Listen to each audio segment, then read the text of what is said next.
September 21st, and I'm calling this meeting of the Orange County School Board to order. I want to begin tonight by acknowledging that we'll be working through some very important issues tonight and in the coming weeks, and invite all of us to embrace a both and mindset while we work through these decisions within a crisis. Tonight, I want for us to hold closest in our hearts and minds our students, those who are struggling with remote learning, those who are most at risk at home, and those who would be most at risk with a return to school during a pandemic. I want for us to hold close OCS families, those who are struggling and those who are expressing a range of emotions to us because of the socioeconomic or logistical challenges their families are currently facing. I want to remember the families who care for the elderly and immunocompromised, the families who struggle to maintain a job and put food on the table while keeping their children at home during remote learning. We must keep our teachers at the forefront of our conversation too tonight. Will they feel safe if we reopen buildings? Where will their own children go if they are teaching in person? Are their voices and concerns being elevated around the plans being made? As a board and a district, we can empathize with and acknowledge big emotions around plans A, B, and C, and we can make our decisions based on science, recommendations from experts, and founded in the safety and well-being of our community. It's so tempting to feel like there are sides being taken around reopening schools, but I truly believe that each one of us wants what's best for the students we serve. So while we may disagree about what that looks like, I encourage us to model humility, generosity of spirit, and concern for not only ourselves and our children, but for our neighbors who don't look like us, think like us, or vote like us. And so with all of that being said, I will, do I have a motion to adopt tonight's agenda? So moved. Second. I have a motion from Ms. Stevens and a second from Ms. Smiley. Mr. Atherton? Yes. Ms. Doyle? She on yet? Okay, I don't think she's here yet. Ms. Hauser? Yes. I will vote yes. Ms. Moore? Yes. Ms. Smiley? Yes. Ms. Stevens? Yes. We have adopted our agenda, and the first action item on our list tonight is the purchase of hotspots using the fund balance. We'll turn this over to, is it Ms. Rath or Dr. Felder who will be presenting this?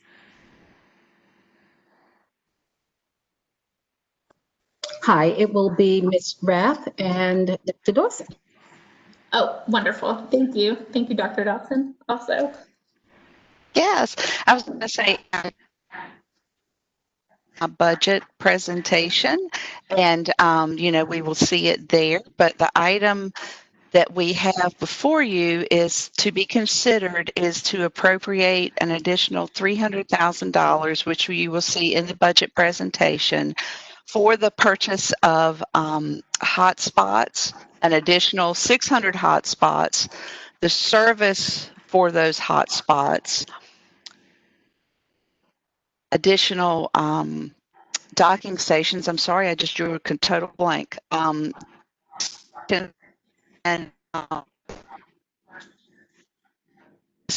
monitor for archers.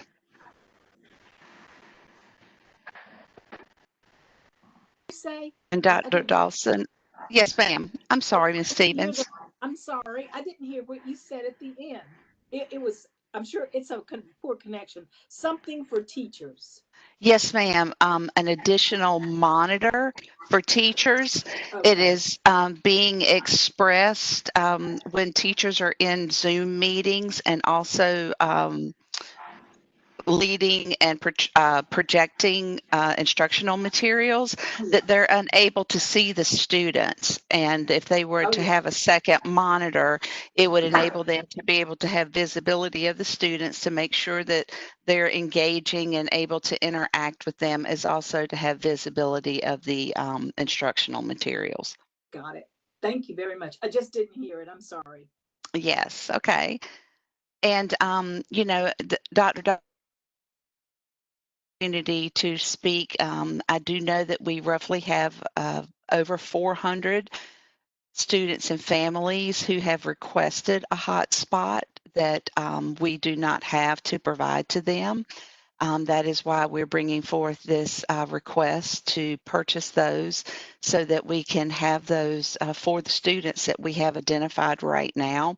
We know this is constantly changing, and the thought is even though we are asking for 200 more than we have requests for at this time, we also know that there are situations with certain staff who have also expressed a need for hotspots that we've kept students a priority, and we'll continue to make sure that students are served first, and then changing situations and changing needs.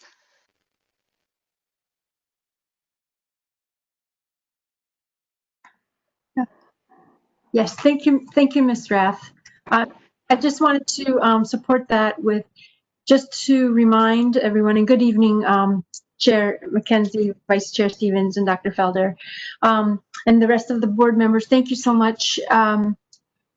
So this last round, when we distributed the 400, we knew that we had several hundred requests that we were unable to fulfill their need. And so this would complete meeting all of the requests that have come in, and also leave us room as requests continue to come in. So that's why we're ordering extra right now. As of 3:30 on Friday afternoon, we had 439 requests. And today, I know that a few more have come in. And I think that as families, come across hardships where they're trying to pay for their own service, and they're trying to make sure that they're meeting their own children's needs. But unfortunately, under circumstances, that is becoming harder and harder for many of our families. And in doing so, they're turning to us for that support, and we want to be able to provide them the hotspot that they need so their child can continue to have access to school. So that's why we're requesting the additional for right now. Thank you so much, Dr. Dawson and Ms. Rath. Ms. Smiley? Just two questions. One is, can you remind me what that total that then brings our total hotspots to? And then the other question is, so we have 439 outstanding requests. Have we narrowed that down to the ones where a hotspot, where folks live in an area of the county where a hotspot would work, or is that sort of total? Because I know there are some parts of the county where even a hotspot won't be a fix. Yes. So with the additional 600, that would bring us to around 1,516, the initial 516, the last 400, and then the additional 600. We've been working, thanks to support and advocacy of a number of you.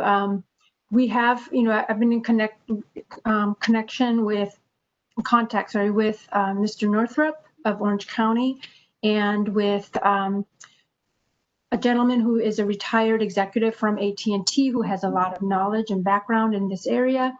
And we've been, again, met with Verizon, and I actually even met with T-Mobile, just looking at their different cell tower service maps and such. And there seems to be mainly in the northwest and a little bit of the northern part where there are dead zones that there is no connectivity at all. We are realizing that there could be some areas in the southwestern region of our school district that AT&T may be a better service provider, just a stronger network there. So while we are looking to purchase 600 Verizon at this time, I have been in contact with the county, the state, with the NC Student Connect program. And what we've requested there was for AT&T devices for that one, because that will pay, that's a year of paid for device and service that they would cover, and it's through an allotment. And what they said we would be qualified to receive is around 186 devices. So I did request 200 AT&T devices there, and if they could give us any more, that then we requested additional Verizon, because we're going to try to get as much as we can. But just in that effort, Ms. Smiley, to try to see where there's better service, and then also I think we do have to take a look at, while we're giving out hotspots, that, we do have to help families to make sure that, it may be an antenna type of support that may strengthen their service than a hotspot. So we're trying to take a look at all aspects, but at this time, knowing that remote learning and elements of remote learning will not go away even after we get a grasp of this pandemic, because that's just the way of our future, right? So, we don't feel that this is a short-term fix. While it's a short-term fix, it is a long-term part of the remote learning plan. So I hope that gets at what you were asking, but we do know there's some dead zones that we still need to figure out how we're going to service those students. But trying to get the best service is a lot of our families concerned, like they have internet, but it's very unreliable and not reliable enough for students to attend school and parents to work. I appreciate, Dr. Dawson, your tireless efforts to figure out creatively for the different parts of the county what can work. So thank you so much for that. I think my question is, we have a certain number of requests. Have we identified which of those are in an area where we know the Verizon hotspot will not work? And are we planning on sort of telling those folks that that's just not going to work in that part of the county? Or are we ordering some to give to them to see if it will work for some reason? So we did receive a report from Verizon that we're looking at for our existing hotspots that are out there. We can, tell by the usage, and that's what we're trying to get at. Is it that limited usage because they don't have service, or is it that students just aren't using it the way that they should be? So that's what we're looking at right now to really discern the reason why there might be like such low gigabyte, right, usage on a hotspot. So that's what we're analyzing now. And then, of course, if we're finding that they're just not being used, then we will pull those back. But then, and we know who has that, right? So that's when we can contact those families and say, what's going on? Are you trying to use it and it's not? And then we can find out, like, no, actually, they just don't have connectivity, and they're trying to make it work, but it won't work because they don't have connectivity. So it's Okay. the level of trying to understand what's going on with the individual families. Okay, that makes sense. Yeah, I thought for some reason we as a district had all students' addresses sort of geocoded for some earlier other project, and that we'd be able to sort of identify where they lived and whether they were in those zones or not. And that's the 2017 map that we were looking at with Jim Northrup. Okay. And that's how we're getting the estimated number that is a little shy of 1,000 families based on that geocoding of their addresses. Okay. Compared to where the cell tower service networks are, that we were able to say it's about a little short of 1,000 based on 2017, that we know that families do not have connectivity. Okay, thank you. Ms. Hauser? I have a couple of things. First of all, this is really great news, so I just want to thank you for moving this forward. And I'm really excited about the AT&T hotspots, because in the southwestern part of the county, there's areas where AT&T is much stronger. Now, just for the record, we tested both at my house, and I can get 2 megabytes on Verizon, and I can get 20 megabytes on AT&T. That's the difference. Are we considering with families that have 3 or 4 kids to give them a second hotspot? Yes, we are. And we just want to make sure that everyone who hasn't received one yet gets that.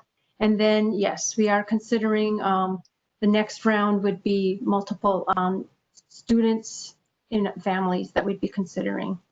Yes. Mr. Atherson? So I just wanted to echo too, fantastic work. I know lots of people involved. I do want to say I'm excited for the teachers to get the second monitor.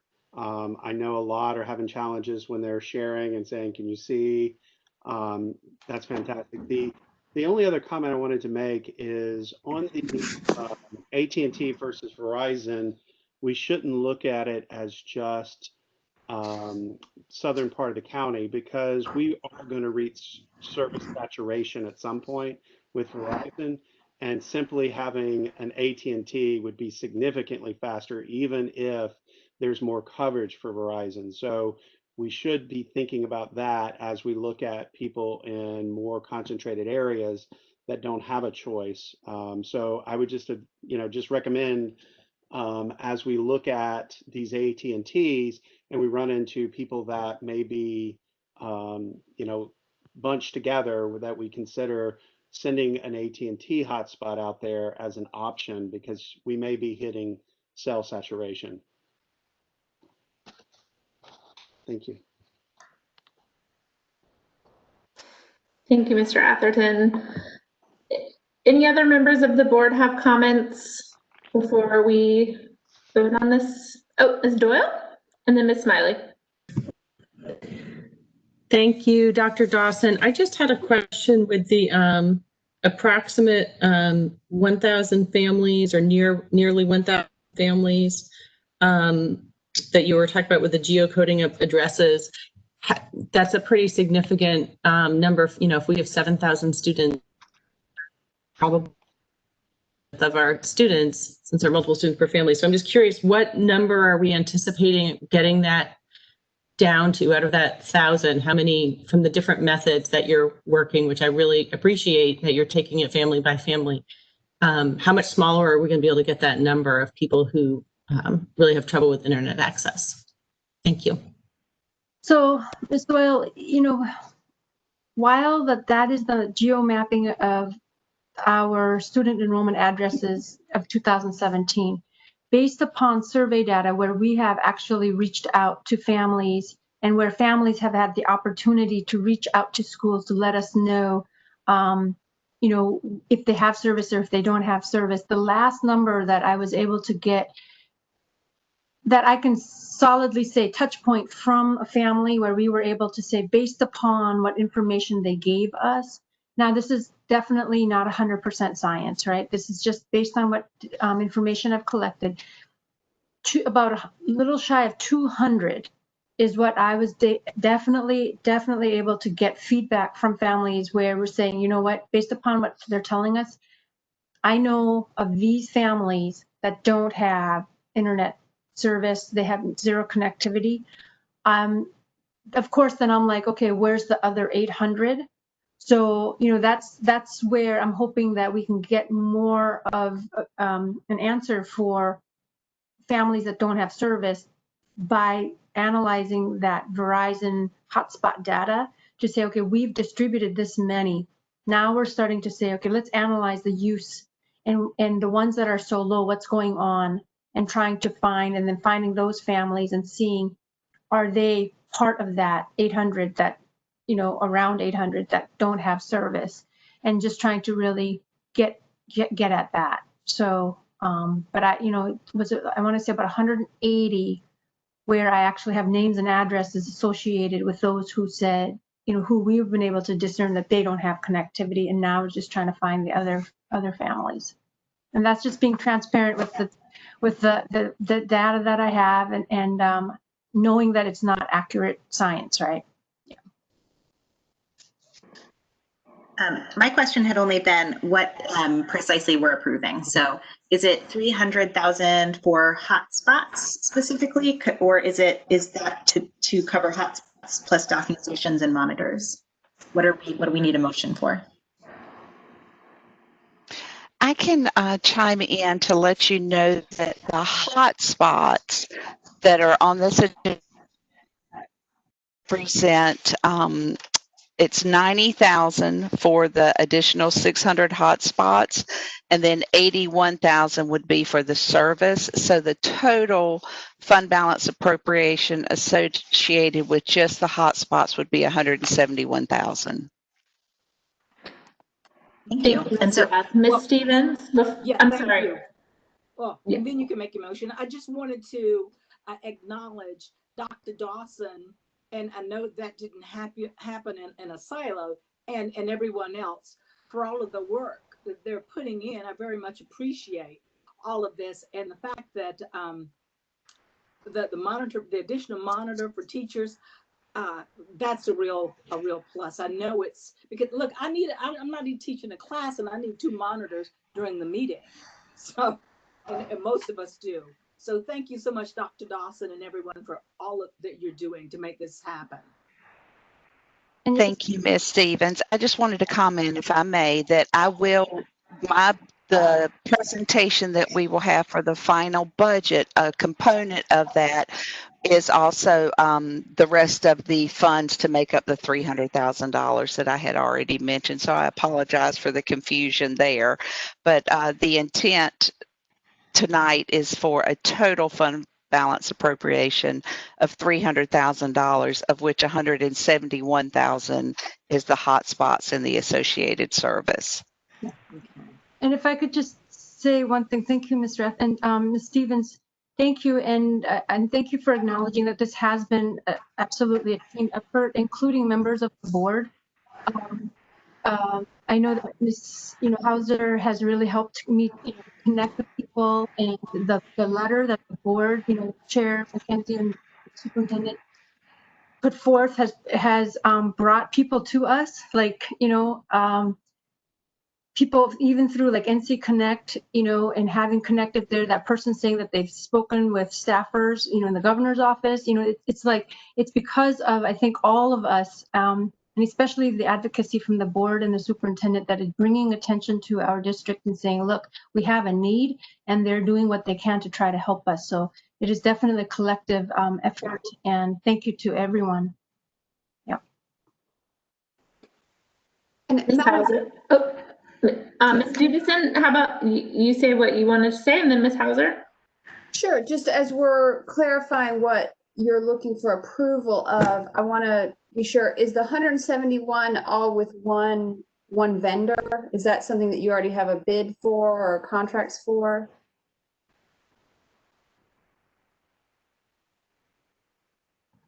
So the 171, that would be, yes, because we do have a contract with Verizon.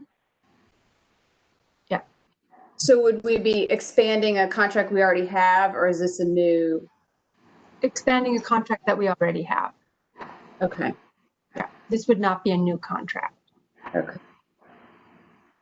And I assume there was it was either bid or not required to be bid at the time that we entered it. That, I think that, Ms. Brown, because that might have happened before I came. Yes, that is correct. It would fall up under the technology not bid from the state. Okay. Under a state contract. Okay. Mm-hmm. And then you said, so we'd like the board to approve a purchase of these hotspots, but then you said there's going to be some further information about other local fund balance appropriations. So do you want to wait until after the budget presentation and then ask for a motion for the whole thing?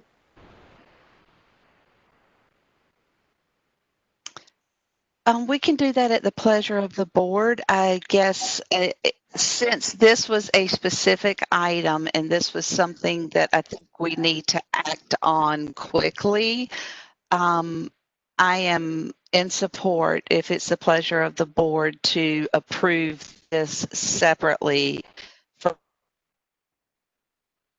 total budget. Okay.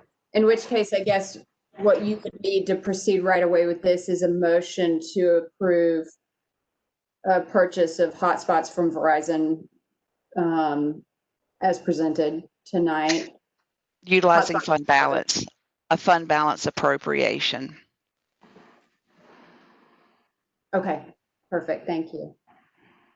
Ms. Hauser, did you have a comment before we have a motion? Yeah, I just wanted to say, and just echoing the, just thank you, just really thrilled to be part of this board and part of this effort. And while there may be some number of families that won't get service, the fact that, in rural internet has been a problem for a long, long time, but Orange County Schools has made internet available to 1,500 families that didn't have good service. and now they do. And I think that is extraordinary. So congratulations, Orange County Schools. It's really just fantastic. Thank you, Ms. Hauser. Are there any other comments? If not, I'll make a motion. I'll make a That'd be motion wonderful. to approve this allocation of fund balance for the purchase of Verizon hotspots. Second, Brenda. I have a motion from Ms. Smiley and a second from Ms. Stevens. Ms. Moore? Yes. Ms. Smiley? Yes. Ms. Stevens? Yes. Mr. Atherton? Yes, and I assume that includes the service as well. Excellent. Ms. Doyle? Yes. Ms. Hauser? Absolutely, yes. I vote yes as well. We have unanimously approved our hotspots. Thank you, board. Thank you, everyone, for all of the information and conversation this evening. Our next item on the agenda tonight is the 2020-2021 district budget. Ms. Rath?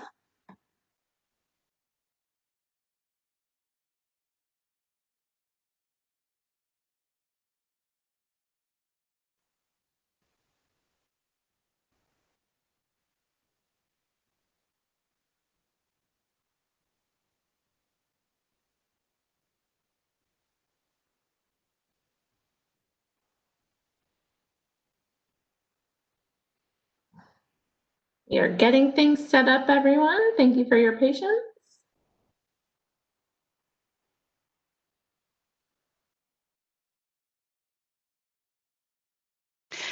Thank you. I am so sorry. My device is not cooperating with me here.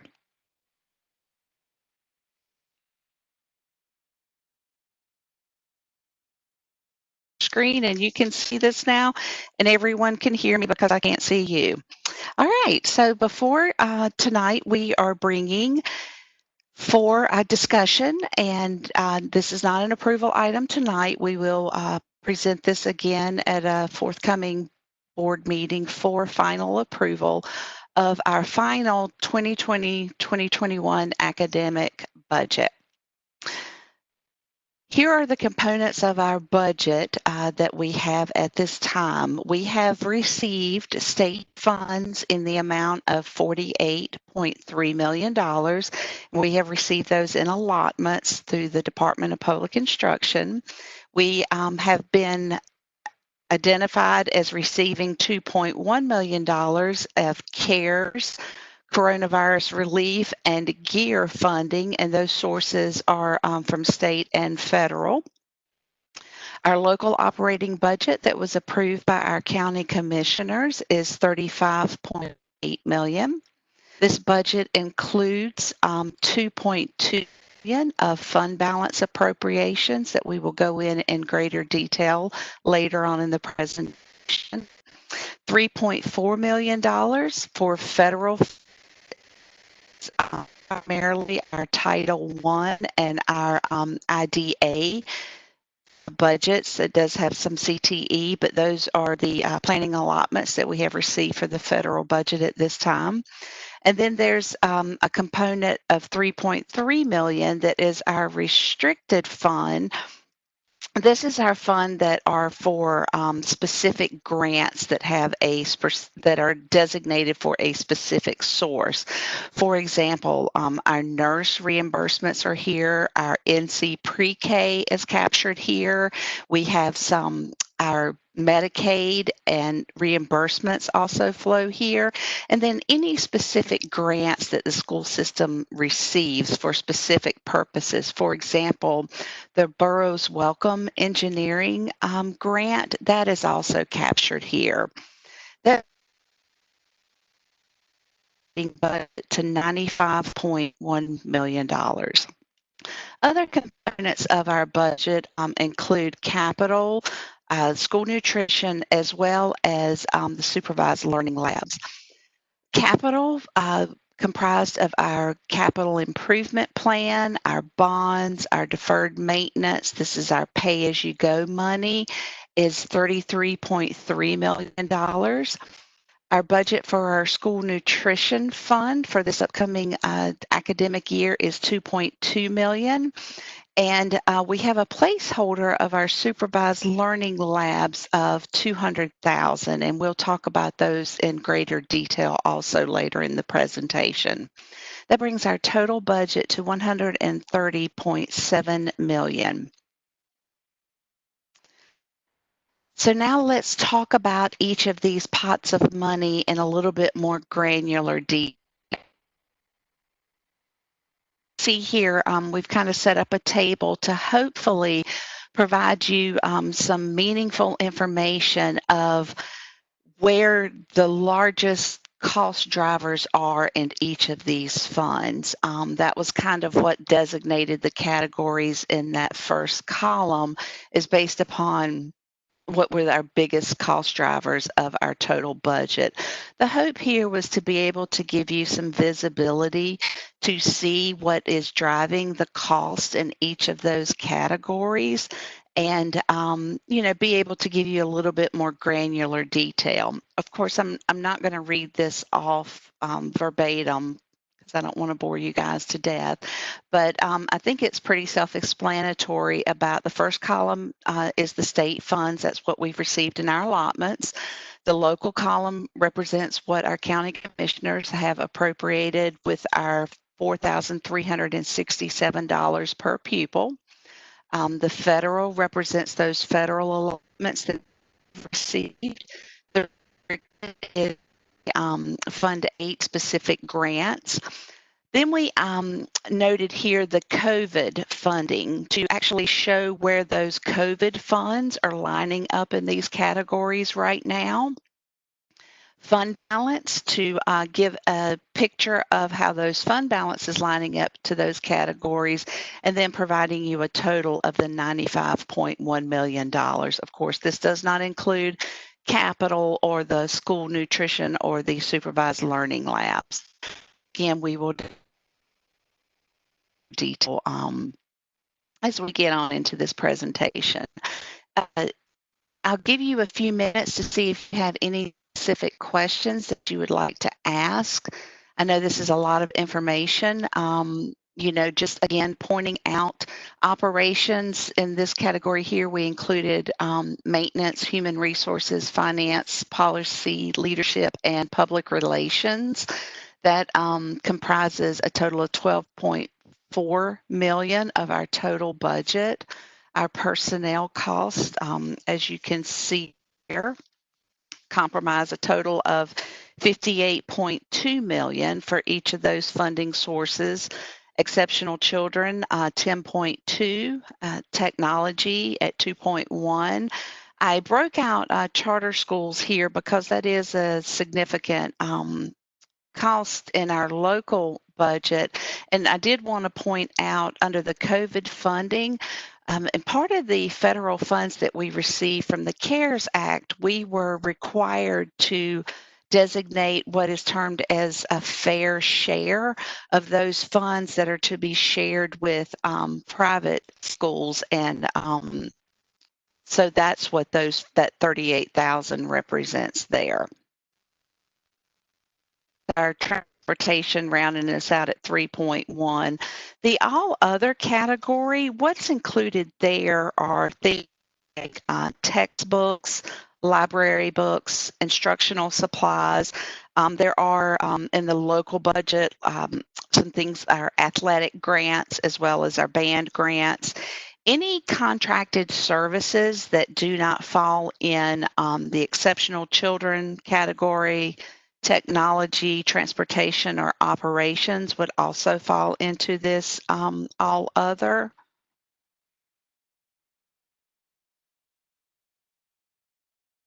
Is there any questions?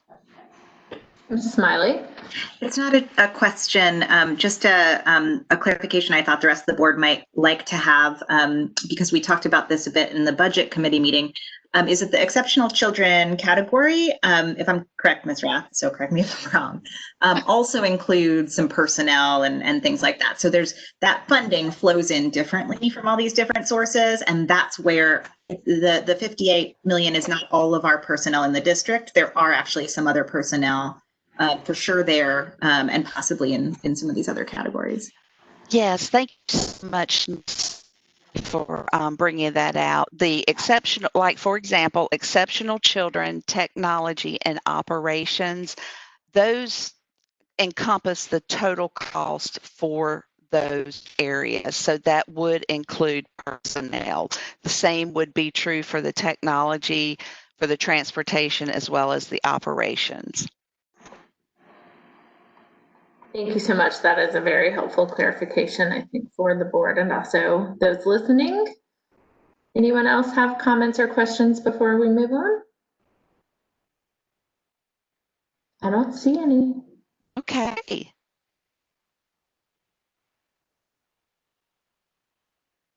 Now my screen's frozen. I apologize.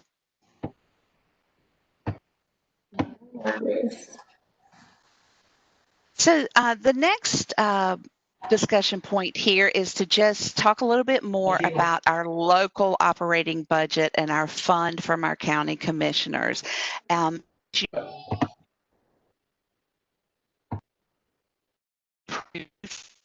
14 and 5% increase over the previous year. We asked for considerably more than that, and we actually needed 167 to fund our continuation budget.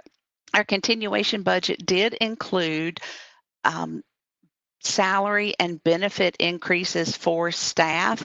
And so as a result, I will talk about, we're going to need fund balance to balance the budget as a result of the commissioners per pupil funding fallen short of the benefit increases that did materialize. We don't anticipate in the economic status of the state at this time that there will be any salary increases for our staff. There was a one-time bonus of $350 that was approved in a mini bill to be paid to teachers and instructional support. We also had in that mini bill that teachers were approved to move on their scale and to get the associated increase if they were due one. I hope that makes sense. There are some steps on the teacher's scale for their years of service that equate to a $1,000 increase annually, and legislators did approve for those staff that are due that for them to receive that. So when we factor that in, as well as the benefit increases that did materialize, our budget did fall short of what the commissioners provided us. Again, in total, we've got $35.8 million that the commissioners did appropriate to fund Orange County schools for this upcoming fiscal year, and that's $4,367 per pupil. Our local operating budget fund balance. As we currently are in the process of having the books audited, finalize the audit for the fiscal year 2020. And I'm sorry, I lost my spot. So we began with an audited balance of $4.7 million in fund balance. This fiscal year, for fiscal year 2020, as a result of schools closing in March, we actually underran our budget of approximately $1 million. So that will go back into fund balance and increase to give us a total of $5.8 million total unaudited fund balance. We have $739,000 that is carryover or unspent fund balance that was appropriated in previous academic years that we are continuing to do the work. We just haven't spent all of those appropriations at this time. To date, before tonight, $870,000 had been appropriated in fund balance. That represents the virtual academy was $400,000. We had appropriated $300,000 at the beginning of the year for the flat panels and of those for the synchronous and asynchronous learning in our classrooms, as well as the $170,000 for the elementary family liaison part-time positions. In order to balance our budget for what we did not receive from commissioners, we need $273,500 to be appropriated in fund balance for us to be able to balance our budget. And then, as I spoke about earlier tonight, you just approved $171,000 of this $300,000 fund balance that we're going to go in a little bit detail about what we would like to request the board consider approving for appropriation. That'll bring us with these items here to an assigned fund balance of $2.2 million, leaving $7 million. That will be fund balance that is not designated for specific purposes that the board will be able to use to determine as needs arise to be able to vote to appropriate to fund emergencies and other such things as they arise through this school year.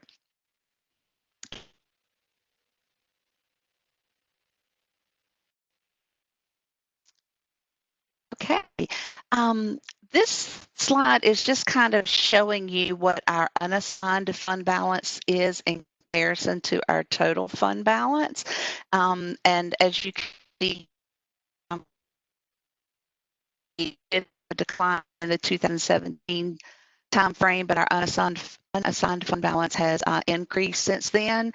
And you know, in my opinion, I think it's more critical right now as we know that the states are continuing to experience really high unemployment rates as well as lower consumptions. And trends are predicting that we may see our most significant impact in next fiscal year and beyond versus this fiscal year. So now I would like to take some time to talk about our COVID-19 expenditures. Our first column here addresses what we have received funds for, and this will match what you saw on that earlier table for the COVID funding in each of the categories. Here it's a little bit more granular.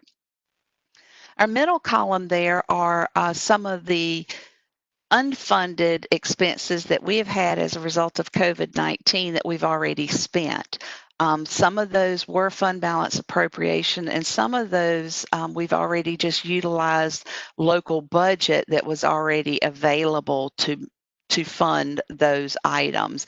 And the last column represents those items that we have been able to identify up until this point in time that are potential expenditures as a result of COVID-19. As you will see in the, the first column again represents the funding sources and where each of those were received to sent to us in specific categories. For example, we have $115,000 that was an allotment, a CARES fund for student devices that is restricted for student devices. The recommendation is that we utilize those funds for when we to be those to the personnel devices. We did receive $41,000 that enabled us to purchase those 400 hotspots, but again, that was just for the hotspot devices. That did not include the service that is a recurring monthly charge and ongoing. There's a whole host of other areas there that you will see of how those are planned and allotted to be spent. The $135,000 for school nutrition that has been the unfunded expended, we did receive CARES funding for school nutrition. However, those funds were restricted and did not allow us to utilize them in the March to June timeframe for staff who were on emergency sick leave. We were not able to recoup those costs from the CARES funding. They actually had to be recouped from the Child Nutrition Fund balance because that program had a deficit for last fiscal year of roughly $136,000.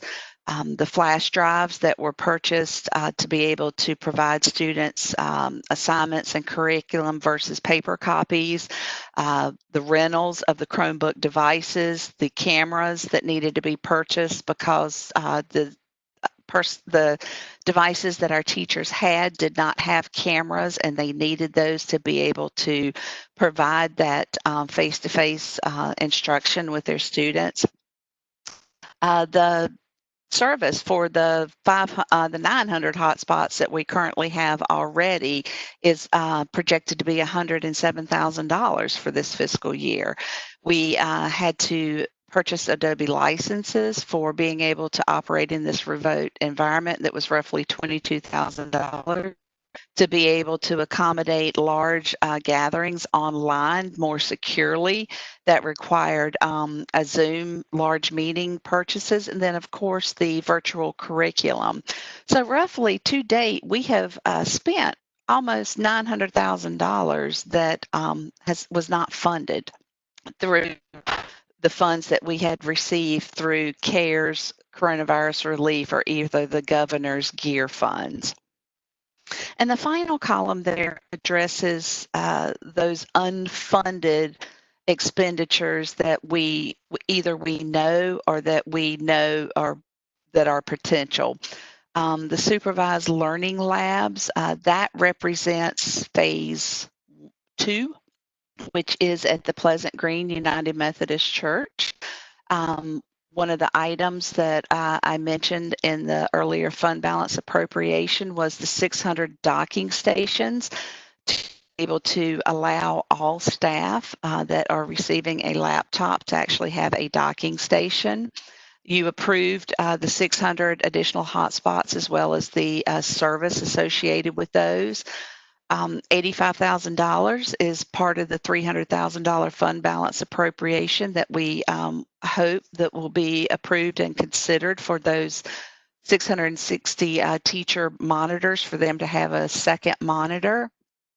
$350,000 is a potential expenditure associated with getting our kindergartners updated and current iPad devices.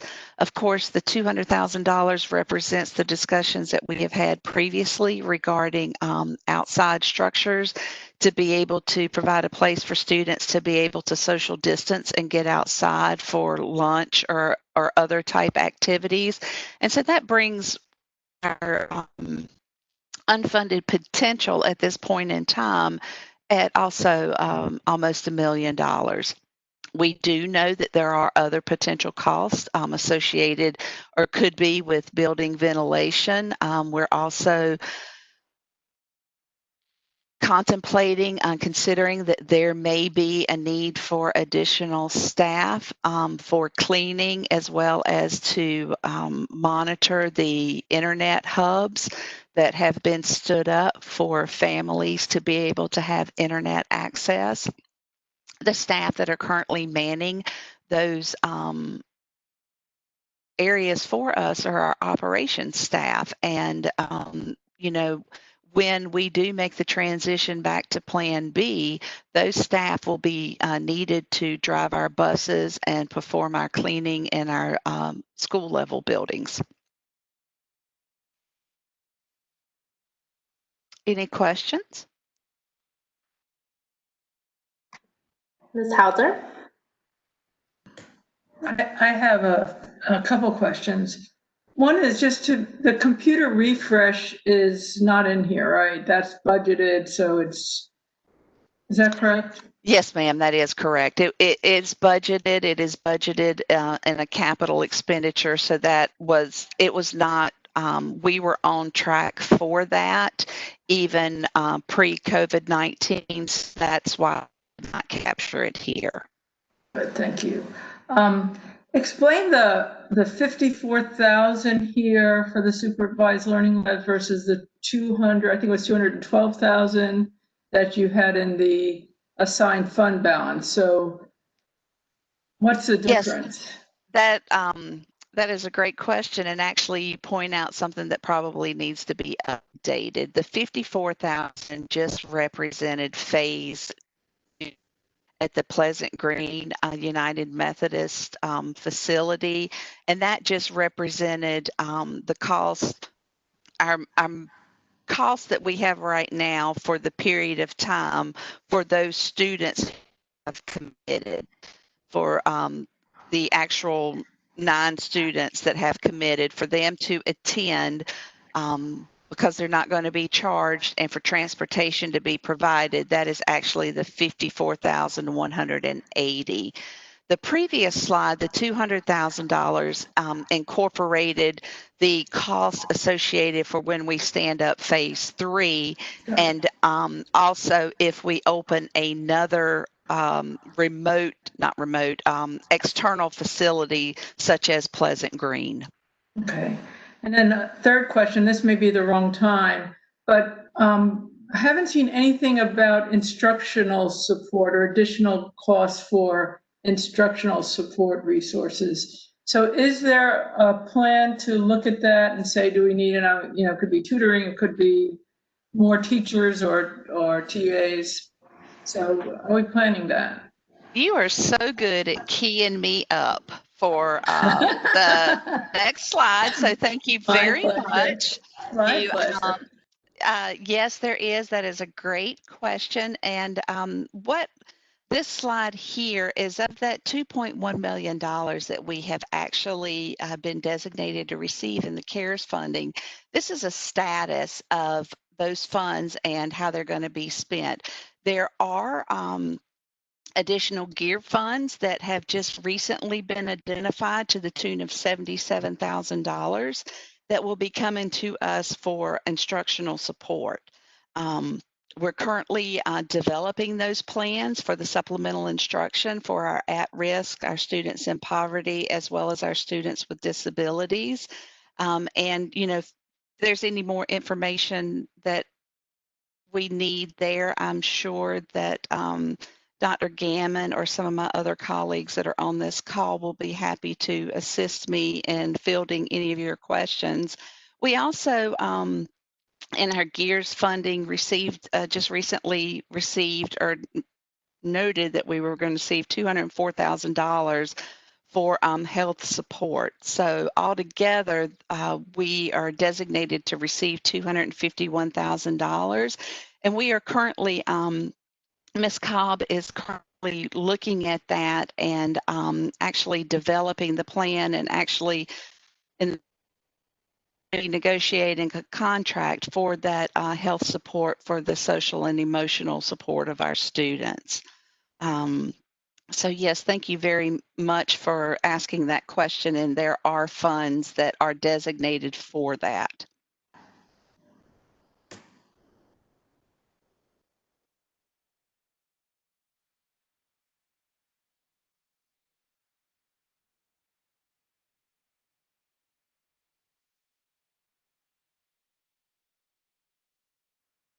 I just have a question about this slide, about the PPE and sanitation.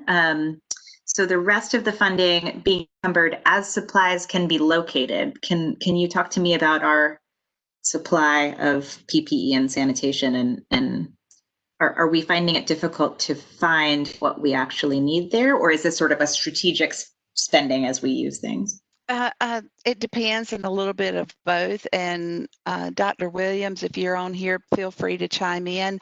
There are, because of demand, some of the supplies are delayed or getting difficult to order large quantity all at one time.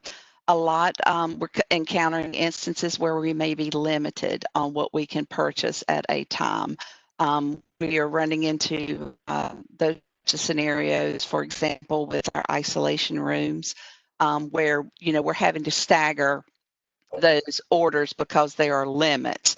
So, we're in the process of encumbering those and doing all feasibly possible within the limits that the vendors are providing, I guess, to control supply for everyone. Yes, good evening to everyone. That is correct. Ms. Pitts has ordered many of the items that we need from the PPE and sanitation supplies, some of which are on back order, some of which is trickling in little by little. But our orders have been out for some time now, but they're coming in little by little. Thank you, sir. You're welcome.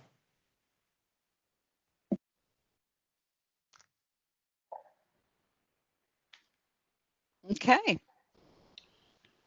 There are no further questions. I just have one quick question. What the $200 or the 200K outside structures? Could you say a little bit about that?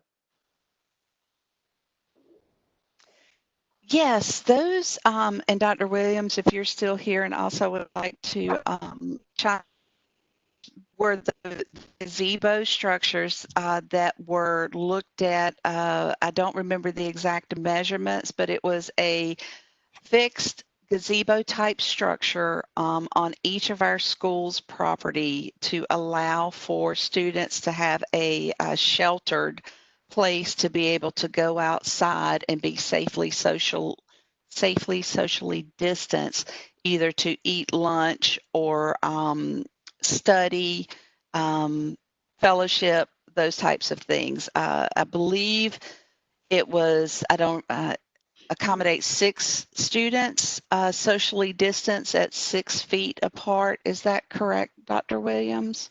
Yes, that is correct. So that would allow us to purchase at least one gazebo, which would be large enough. But unfortunately, each student would have to have 36 square feet apart from each other, which is equate to 6 feet from each other in any direction. That being the case, it would only yield for about 6 students to be under a structure as such. We also have other information in our research for tents, large tent rental tents, which are industrial size, and that's not included in this particular presentation that Ms. Rath has for you. But we do have that information that will be presented to you. If not tonight, it will be presented at our next meeting. All right, thank you. Our pleasure.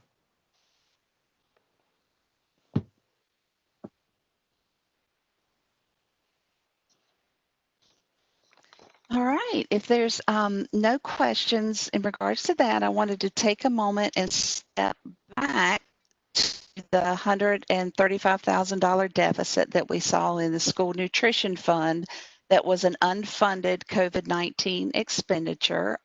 This was related to the staff that were approved to be on emergency sick leave. We were not allowed to recoup the salaries from these CARES funds for those staff. So as a result, the school nutrition fund saw a deficit at last school year of $135,000.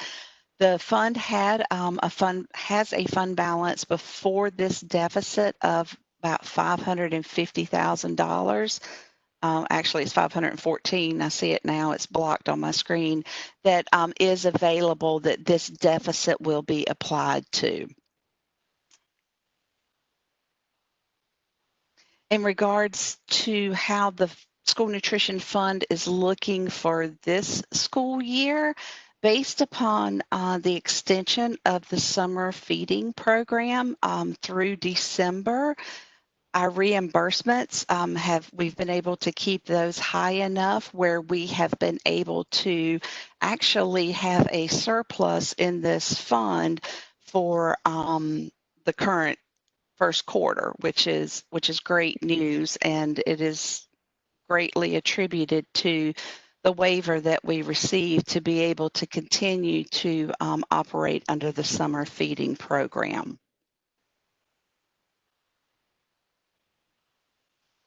The final, one of the final items here was to kind of give you a snapshot of the after school fund, or what we have historically called the Community School Relations Fund.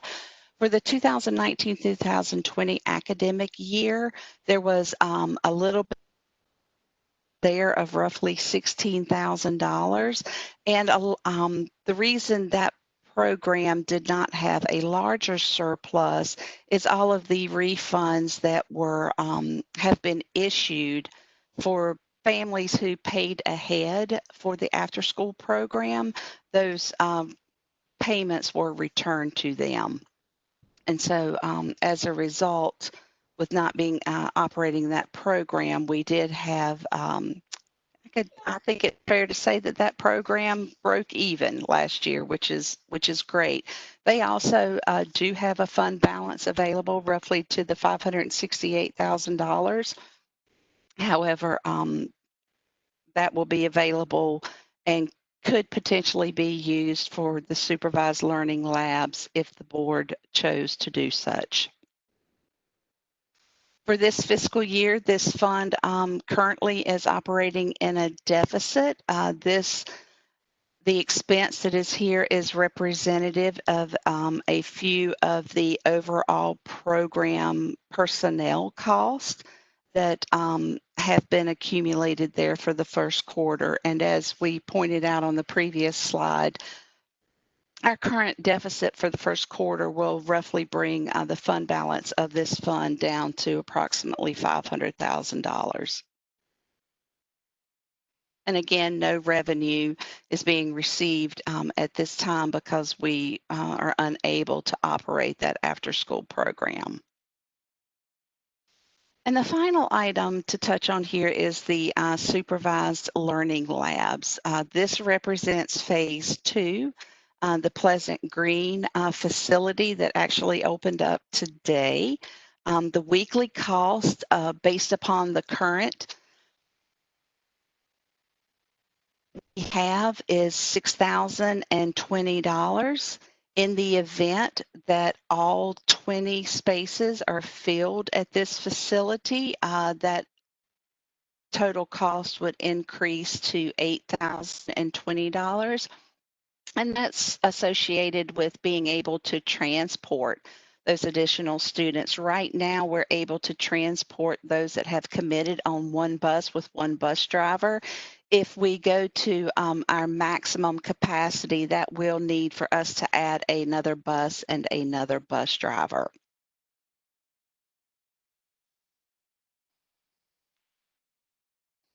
And that is all I had for the presentation this evening on our final budget. Again, this budget before you,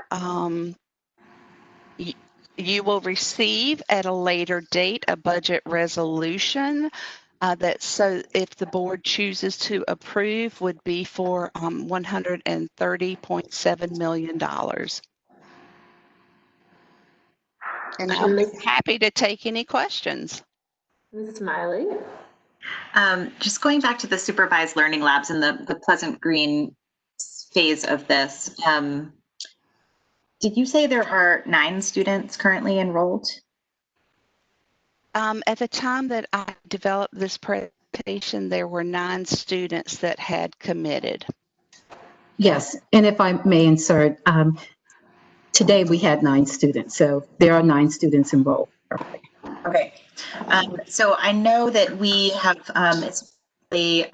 targeted this towards prioritized students who are in the greatest need, so students who are unhoused or foster care, and I understand that That is a very important need. I am also looking at the weekly cost of $8,000 for 9 students and thinking $1,000 a student per week seems very expensive. And so really wanting to understand more, and we don't have to go into all of this right now. We can get deeper into it in the next board meeting, but the cost and number of students we're serving feels out of balance to me.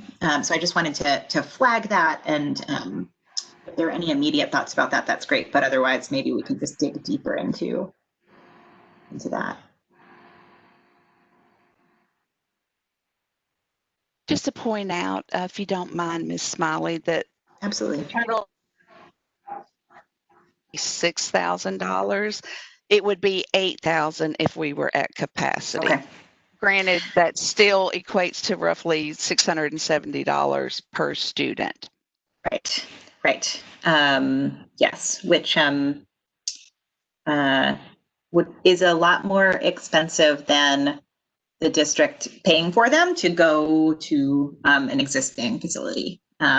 So, and it may be that the cost benefit works out differently if it's fully enrolled or something like that. I would imagine that that's probably the case, but I think we should just look at the level of enrollment in these programs and understand how likely we are to be fully enrolling, and what our other options might be. Good evening. If you don't mind, I'm happy to respond to that, Ms. Smiley. Please do. Sure. So today was our first day with phase 2, and we have 9 enrolled. The YMCA, when they started at the end of August, they began with 16, and within 3 weeks, they had 35 enrolled. So we hope to follow that model, and we touch base with the YMCA in addition to our site multiple times a week. And if in fact neither of us can build the capacity to meet our maximum enrollment, then we'll certainly touch base. At this point, we're just 1 day in, and to be frank, we're happy to have almost 50% capacity with what we've identified as our families and students with the most need. So we are looking at that, and frankly, we hope to have a phase 3 out soon, because that would not cost the district anything. But welcome any more feedback or questions you might have. Thank you so much, Ms. Stowe, and thank you for all of the work getting these up and running. I know that they're a really important resource for a number of families. Ms. Doyle? Sure. I had a question. Thank you so much for this, and I'm glad that's up and running as of today. That is exciting. I have a question regarding kind of in light of Ms. Smiley's point, which I take. I am curious about the staff. I know we've had some conversation about, like, I remember who is staffing this, and is this staff who in the past has worked in our after-school programs? So that, in other words, is it staff that we're glad that we have other opportunities for them while we don't have our after-school program? So with regards to transportation, that would be yes, but fortunately, we've found, I'm pretty sure, and Dr. Williams can correct me if I'm wrong, but we've been very creative in finding opportunities for staff to work internet hubs, previously with the IT help desk, and to really pitch in and fill in as needed. And at this point, and I do want to remind the board as well, that at this point with the Supervised Learning Lab phase 2, our operations staff are involved with that.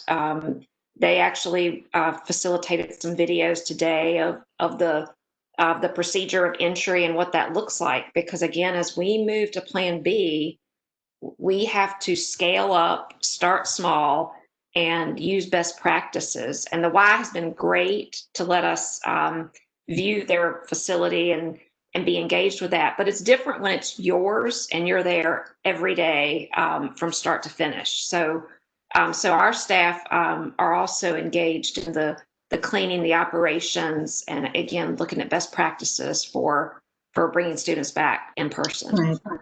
And if I could just also add that we also, when you think about the supervised learning lab and the work that the staff need to do, it was important that we have staff who are comfortable with and able to work with students over the course of the day. And so yes, we were able to find ways to keep some of our operations staff going.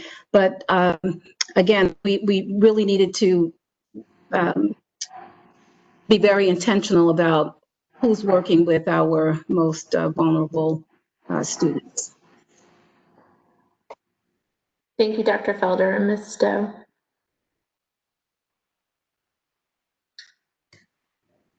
Ms. Hauser? I have a couple questions.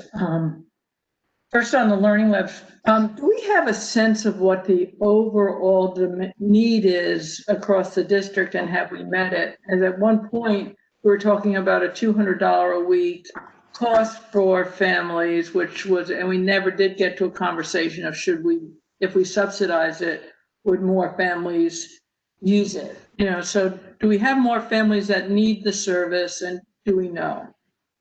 So that's one question. Second question is it's not really, I don't know what the 9 weeks are because they're in a different model. And then I just want to reaffirm Sarah's, Ms. Smiley's point that I really would like to understand more why we have a facility when we have one that's not nearly full. So, and that goes back to what the demand is. I'm just going to chime in real quick that the 9 weeks, that would carry us through January is what we were looking at when we looked at cost this out, was through that January time frame. Very helpful. Thank you. That's helpful. Ms. Hauser, to answer your questions, with the YMCA, of course, I previously mentioned they are just wrapping up their first month, and they do have space available. The majority of their students are either scholarshiped in on a sliding scale that they determine, or as has been mentioned in other conversations, the YMCA did have an anonymous donor with some stipulations to meet the needs of students at 2 of our schools that had YMCA sites pre-COVID. And so if we were to take spots, we would in essence take spots away from this anonymous donor that's designated the 2 YMCA schools ahead of time. And at this time, we feel like we're too early in to take spots away from our own students until we, like I said, we're on our first day. If we could have a week or 2, that would be great. And the other piece with the students that are in phase 2, our social workers have great relationships with them. Our school social workers, they reached out to them, and again, we want to protect our families and students and do the best that we can, and not make changes. Because that's the last thing someone who's identified as McKinney-Vento or ESSA, needs is a change. We would like to provide a little bit of stability, at least 2 weeks. And if that is not cost effective, then we'll go back and look at that. Okay. And then there's this other part that says, do we really know how many kids need the service? Do we have more kids that need the service and they just can't access it because it's too expensive? Thank you. I forgot that question. So we did send a form survey to all families if they were interested in knowing more about any options. We shared options throughout Orange County, a variety of options, and we did receive 46 families responded to that. And over 50% noted that if we could stand up phase 3 and accept DSS subsidies, which would be an on-site licensed location, that they would enroll students, but until that they couldn't. We've also shared the YMCA because that is at the Welcome Center, that option, and that they have a variety of prices or price points in addition to the 197, and the majority don't pay 197. And again, they're not full. So we're really, again, trying to get a feel for that. And I'll just, qualitatively add that when our school social workers reached out to the 51 identified students for phase 2, that some of them were afraid of the unknown of COVID, and that they would rather not have, their child's in a supervised learning space with us. They would rather stick to their routine because there's just still so many unknowns. And we hope, as the Y did in March, they built their capacity and haven't had outbreaks, and we certainly hope to model that. Thank you so much for that information. That's really helpful. Okay. Can I ask, I have an unrelated question that has nothing to do with the Learning Lab, so I don't know if you want to just keep the Learning Lab conversation. I'll hold it for later. I think you can go ahead and ask Ms. Hauser. Okay. Ms. Rath, when you presented the Title I data, it was, I think, about $3.5 million. And I know you're all working really hard to get the free and reduced lunch forms. I wonder how much of that money is at risk if those forms, and how's that going, and how much of that money is at risk? We are currently identifying the numbers. February is when Title I funding will be set at that time. And so as of right now, we are operating that we're going to not risk any of those funds.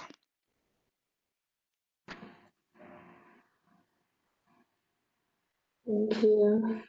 Are there any other comments or questions from the board?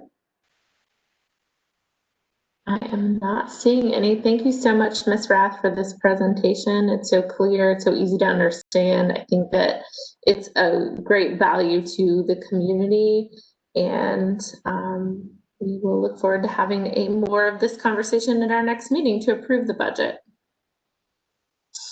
So the final item on our agenda tonight is to discuss planning for Plan B. Hillary. And Mr. Atherton, yes? I'm sorry, Hillary. Before we move on, I would like to make a motion to go ahead and approve the $85K for the teachers' monitors and not wait, since we know that's immediately needed. Yeah. I'll second that. We have a motion for Mr. Atherton to approve the second monitors. Thank you, Mr. Atherton, for elevating that. I have a second from Ms. Doyle. Ms. Hauser? Yes. Thank you. I vote yes. Ms. Moore? Yes. Ms. Smiley? Yes. Ms. Stevens? Yes. Mr. Atherton? Yes. Ms. Doyle? Yes. We have unanimously approved monitors for teachers. Thank you so much, Mr. Atherton, for that. And now we will move on to our conversation around planning for Plan B. And I will ask Dr. Felder if she would like to start this conversation. Indeed, I would. Thank you so much, and good evening, everyone. Good evening, Chair Mrs. McKenzie and Vice Chair Mrs. Stevens, and to the entire board. I appreciate the opportunity to share. And so what I'd like to do, I know this is a discussion about planning for Plan B. It's something we started this journey with planning until we needed to pivot due to the data to Plan C. But we've learned a lot along the way.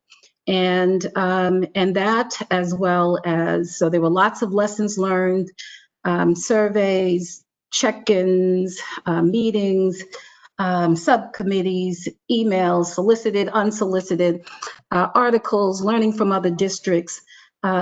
But also, as we look at our metrics, realizing that the safety and health and well-being of our students and staff remains our #1 priority, and that indeed we are eager to return to in-person learning as soon as it is safe to do so, began looking at all of that information. And I know we continue to dip in on the metrics, and today I'm happy to report that the percent positive in Orange County is below 3%, which is encouraging.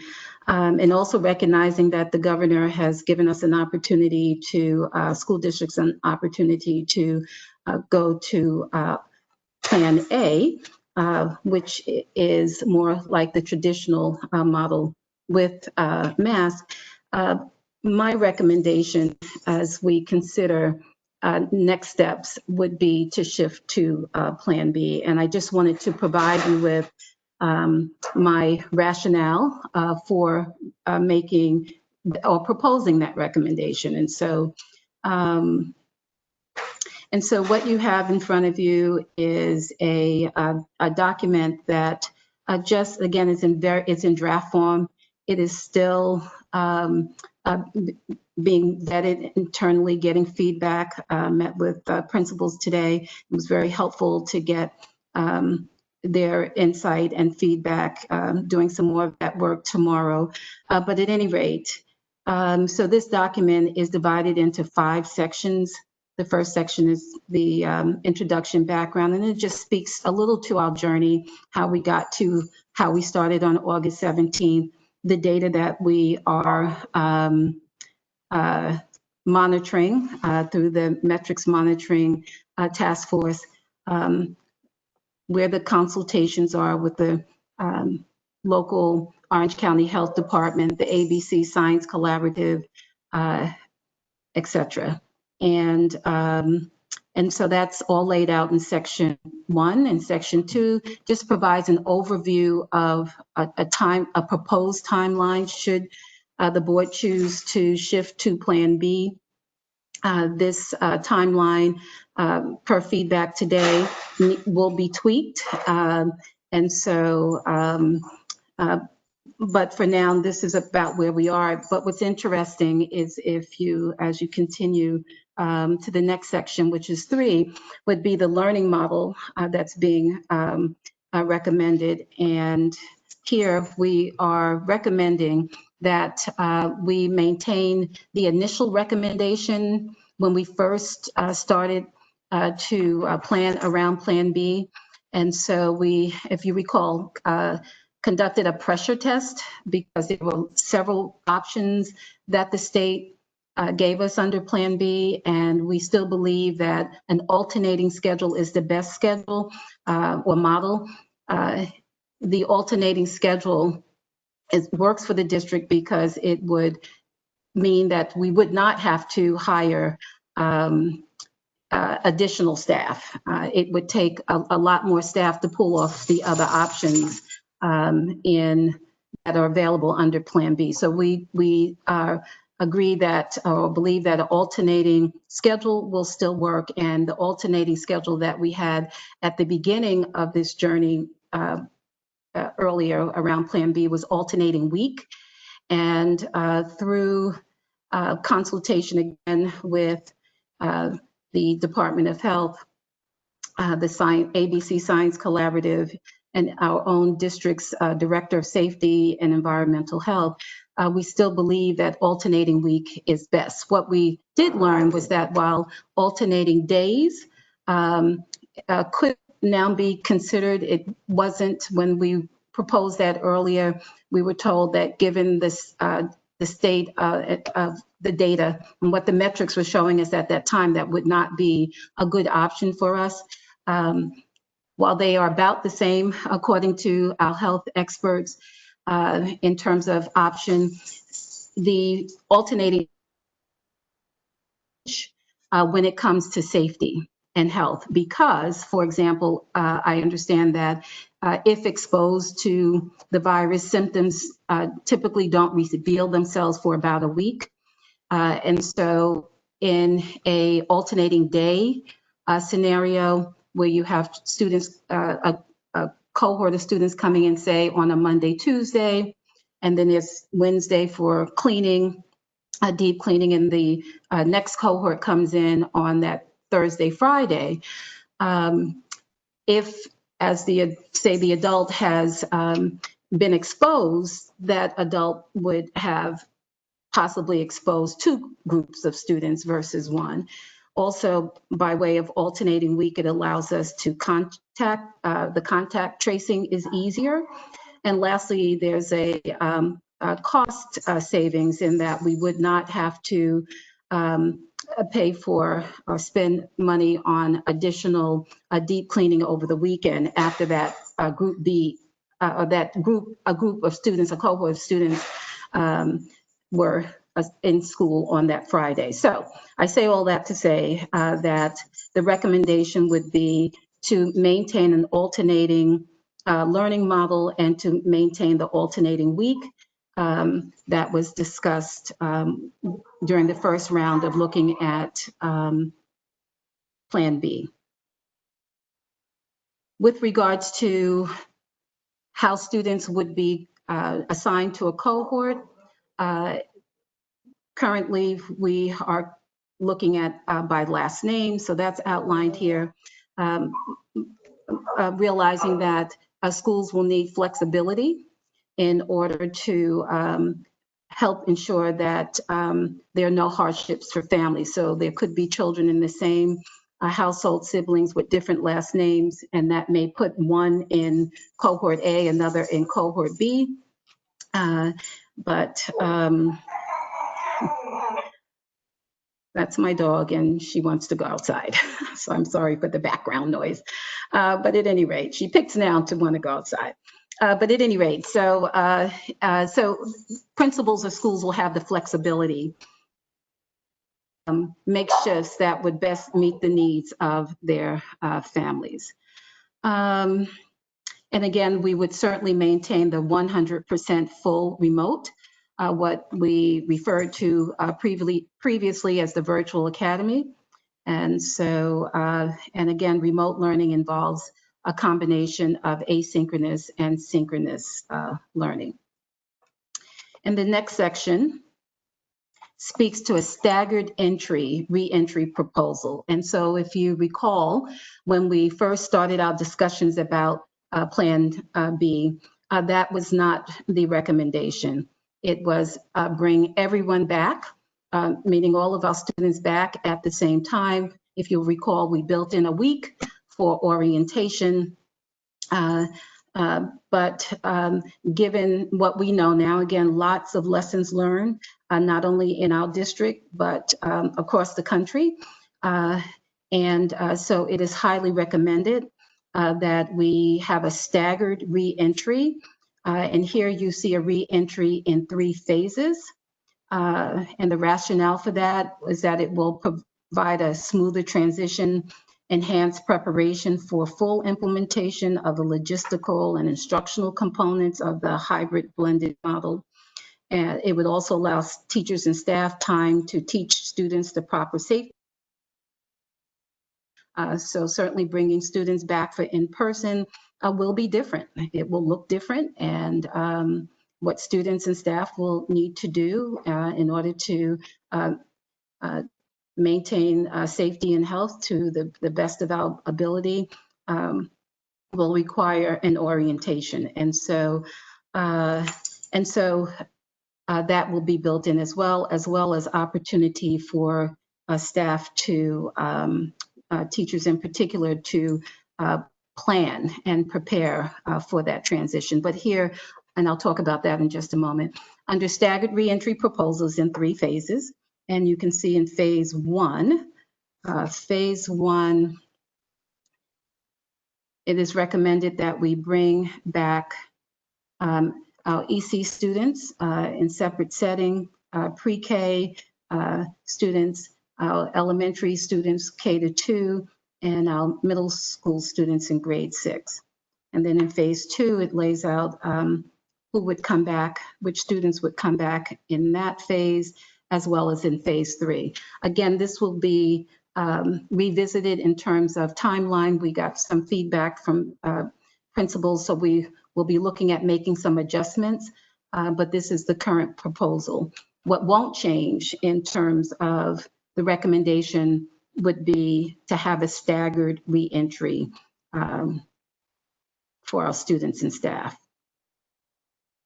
And last but not least, with regards to Section 5, as I mentioned previously, it's critically important that we build in time for our teachers to plan and prepare, as well as a student orientation for in-person learning.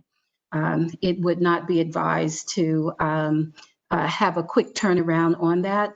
While teachers may have their curriculum and instructional resources, the space that they teach in is just as important to their success and their students' success.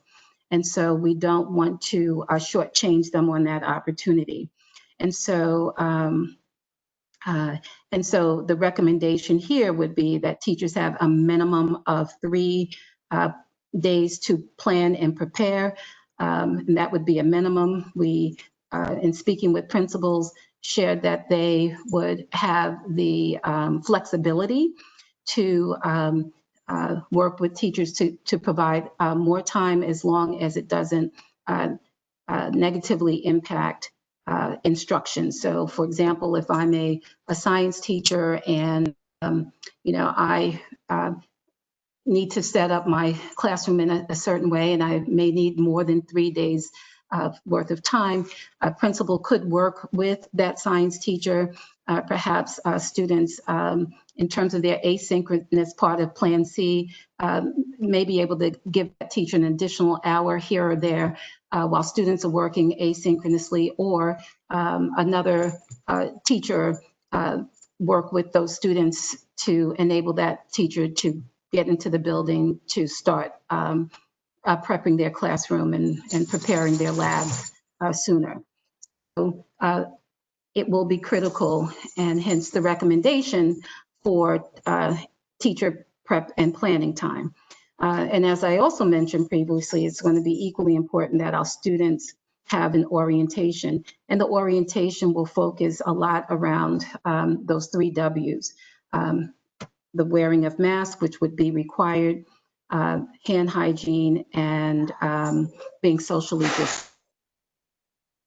The main focus of the orientation.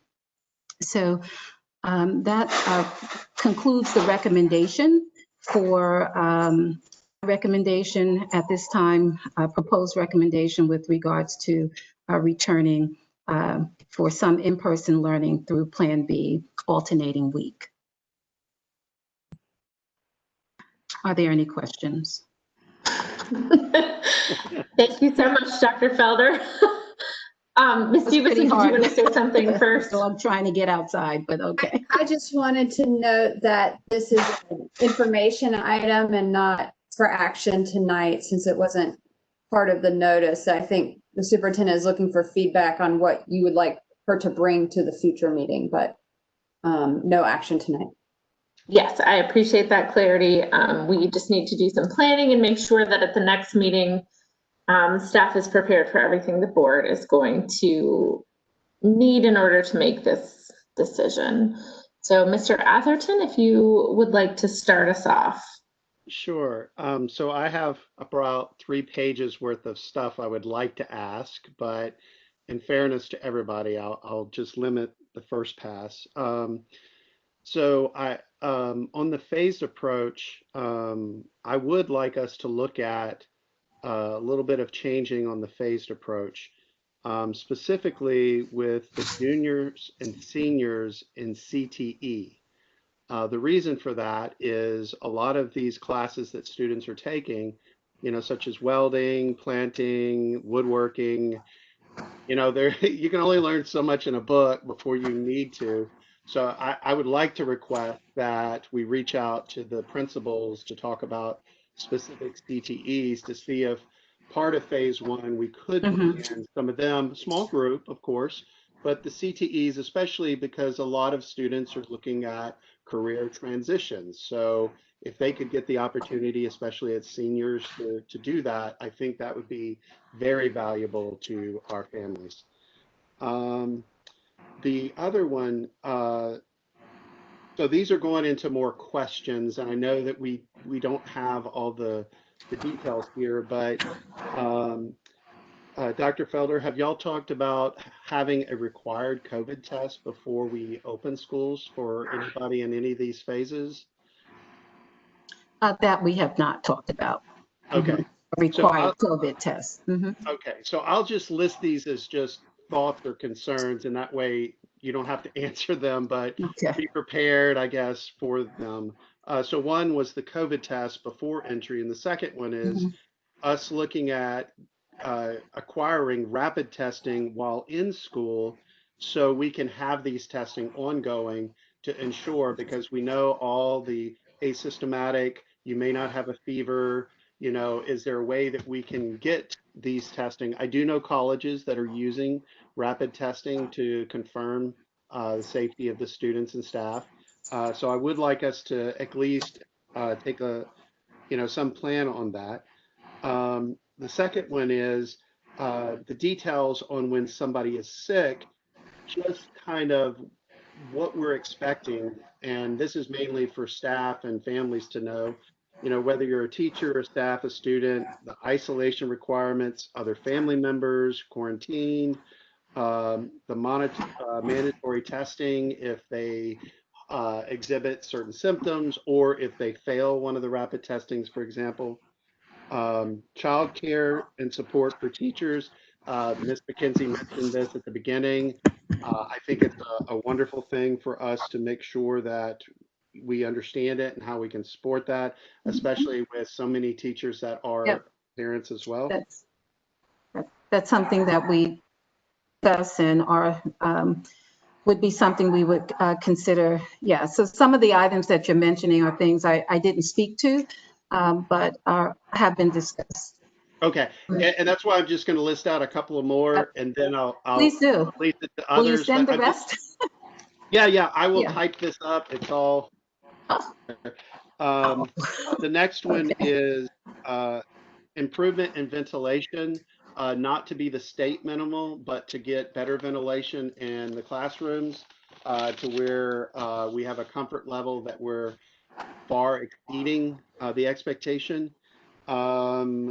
And the last one I'll mention before letting others speak is, you know, when cleaning the rooms of the classrooms in between or during, whether students are going outside for lunch, you know, how does this affect our outsourced custodial service? And should we consider insourcing at that point because of the frequency we're going to need cleaning, or is there another method on that? Because I do know that we do have that outsourced. It's a limited number, normally deep cleaned at night, but just thinking through how frequent we would need to do that, and would it make sense to bring that in versus keeping it outsourced? But with that, I will stop and let others speak, because like I said, I have a whole lot, but those are just some of the ones that were immediate on my list. So thanks, Mr. Thank you. Anderson. I wanted to suggest to the board, I think it's really important that we share our concerns and our questions right now. And I wonder what the board thinks about emailing me questions tomorrow so that I can compile them and provide them to staff. And then we could provide those questions maybe in a report form that could be attached to the agenda next week, so the public would have access to those questions and answers, because I just don't think we're going to have enough time in these meetings to really hit on everything we want to talk about. And I think that it's really important for us to engage in that way. Mr. Atherton? I was going to say, I agree. And hopefully these questions we can share with teachers and staff. So when they're asked, you know, with a questionnaire, they'll have this information to help them gauge, you know, anything they have additional or other concerns with it. Yeah, thank you. Thank you. Ms. Smiley? So should we, is the proposal for this time that we name some of those things out loud, but then also send them to you? I think so. I mean, I think things that we really want to touch on today, big, most important points, and then maybe board members can send me comprehensive lists. I can narrow them down, not narrow them down, but make sure there's no overlapping and organize it for staff, and then provide that quickly to them. Cool. Does that sound okay to everyone? It's good. I mean, I think we need to talk now also. I just thought that might be a useful tool for everyone so that we can dig deeper. Yeah. I think that's a great idea. Ms. Hauser, are you raising your hand? Yeah, I didn't know. Ms. Smiley, did you have other questions or? Oh, well, I have a whole list, but you can go. That's fine. Well, I have some things that I need that would help me with clarifying. And I have some around this proposal, and then I have some around alternative proposals. But on this proposal, the first question is, how does the teaching schedule work? So if I have, will a teacher have people in class and then also concurrently have a group of students that they're teaching online? And how will that work? Right. Oh, did you want a response or is that one of? Yes, I'd like a response. Okay. Yes, absolutely. And Okay, many people saying this. so if you can imagine the current environment where students are 100% remote. Mhm. So imagine that some of those students are going to cycle out in an alternating week fashion out of that remote environment into the classroom setting, while the rest remain remote. And the rest remaining remote could be a combination of students who will remain remote as long as the pandemic is what it is, as well as students for whom it's not their week to be in person. So just as the teacher is teaching the whole class right now, the teacher will continue to do that. It's not like the students who are in that virtual, in the 100% remote learning will get a separate curriculum, separate lessons. That's not happening now. That class is all together. They're all have access to all of the instructional resources that the teacher has from the district's curriculum that we had pre-COVID-19 that continues to be worked on for blending. We have the curriculum that is already blended that was purchased and other instructional resources available. So it's as if a teacher has a tool, but as well as things that teachers can create on their own, of course. And so the flat panel screens have been installed to support the ability to live stream. However, just as what happens now, again, in this the teachers determine how much of their remote instruction is asynchronous or synchronous. And so what we plan to do is provide professional development around that because it is different. It's not the same as if you have all your students in front of you or all of your students remote. You're going to have your same class, the same group of students in most are going to remain, that you still have the remote element. Now it's as if you've pulled some of those students out of that remote element and now they're in front of you in person, how to manage that. And so the professional development will be provided to assist them. But does that give you a clear picture of how they will navigate that? It's not three separate groups of kids. It's just that you're pulling some out of remote to be in front of you that week. They go back the following week and then the next group comes out and you are still providing instruction to that whole class. I hear that it feels like a tactical nightmare for teachers who are already having enough trouble with their online group. And now we're asking them to have not only their online group, but have some of them in the class. So now they've got all of it and then they switch every week. So it feels like a pretty difficult thing. I would love to hear what our teachers have to say and what teachers who are working under that situation are saying, because the feedback I've gotten is not been positive.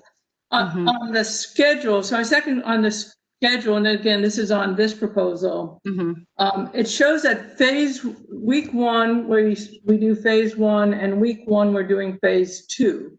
So while phase 1 is going through their first shift, second week of students, phase 2 is starting. It seems real, and if there's a problem, we really have a problem. So it feels like the timeline has been designed so that everything will work perfectly. And certainly we've learned that that's not how things go. So I wonder if there's a way we could do that. And I just want to add to that, in the spirit of managing risk, will we be piloting any of it before we actually phase it?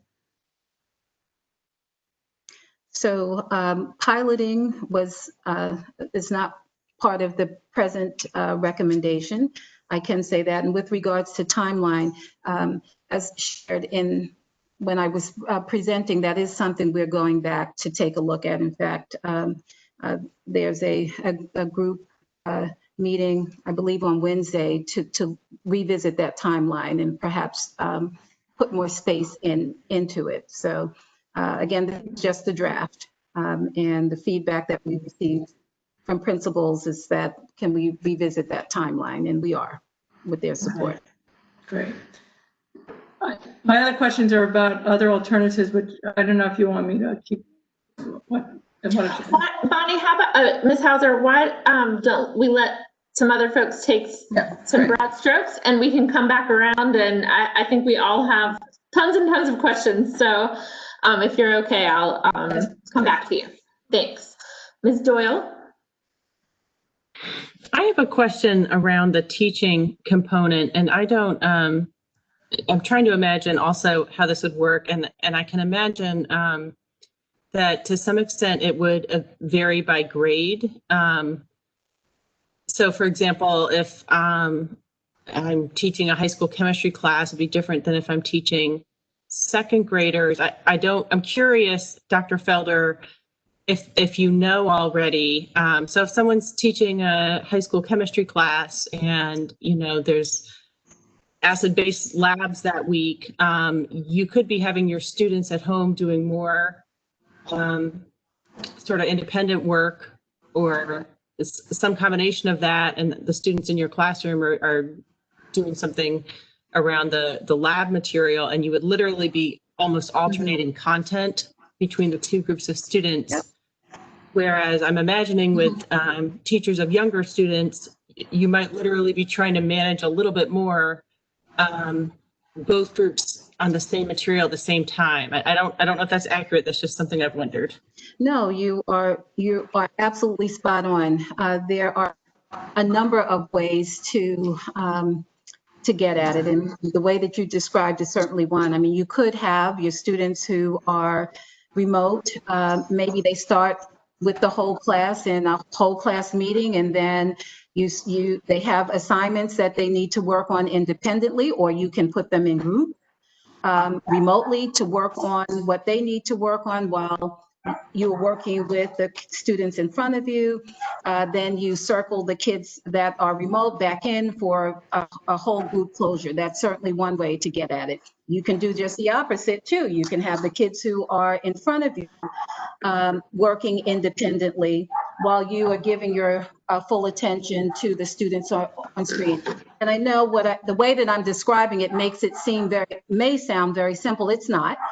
Recognize certainly that there are adjustments and challenges, but there are lots of ways to get at it. Again, the remote part of instruction will still continue to be both synchronous and asynchronous. So there's a combination, and it will be at the teacher's discretion. The teacher knows the lesson, the teacher knows the students, the teacher knows what students he or she needs to work with. Some of the students can be working synchronously remote, while the teacher is pulling some kids who are remote into small groups with the children who are in front of him or her in person. So, but those are, again, ways that we will develop together and engage teachers in helping us to provide many examples of how that can look.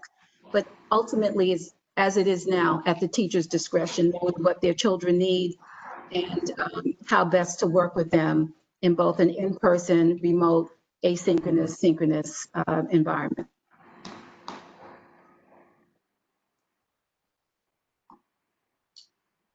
Ms. Smiley?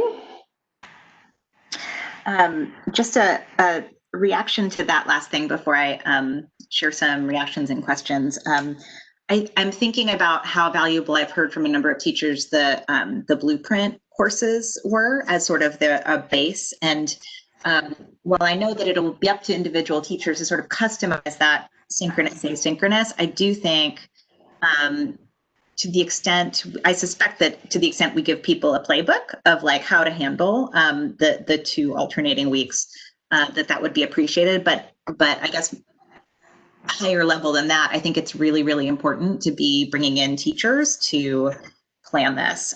This is, as I know, you used to be a teacher, Dr. Felder, and can imagine, this is a massive, massive lift to figure out how to do these questions of like, how do I manage these different groups? It's just very big and a lot of work on top of everyone's already working a lot already. So I think if we could give some sort of like options or something to, just sort of like ease a bit more of that instructional design planning, that might be appreciated. But I would just ask teachers. In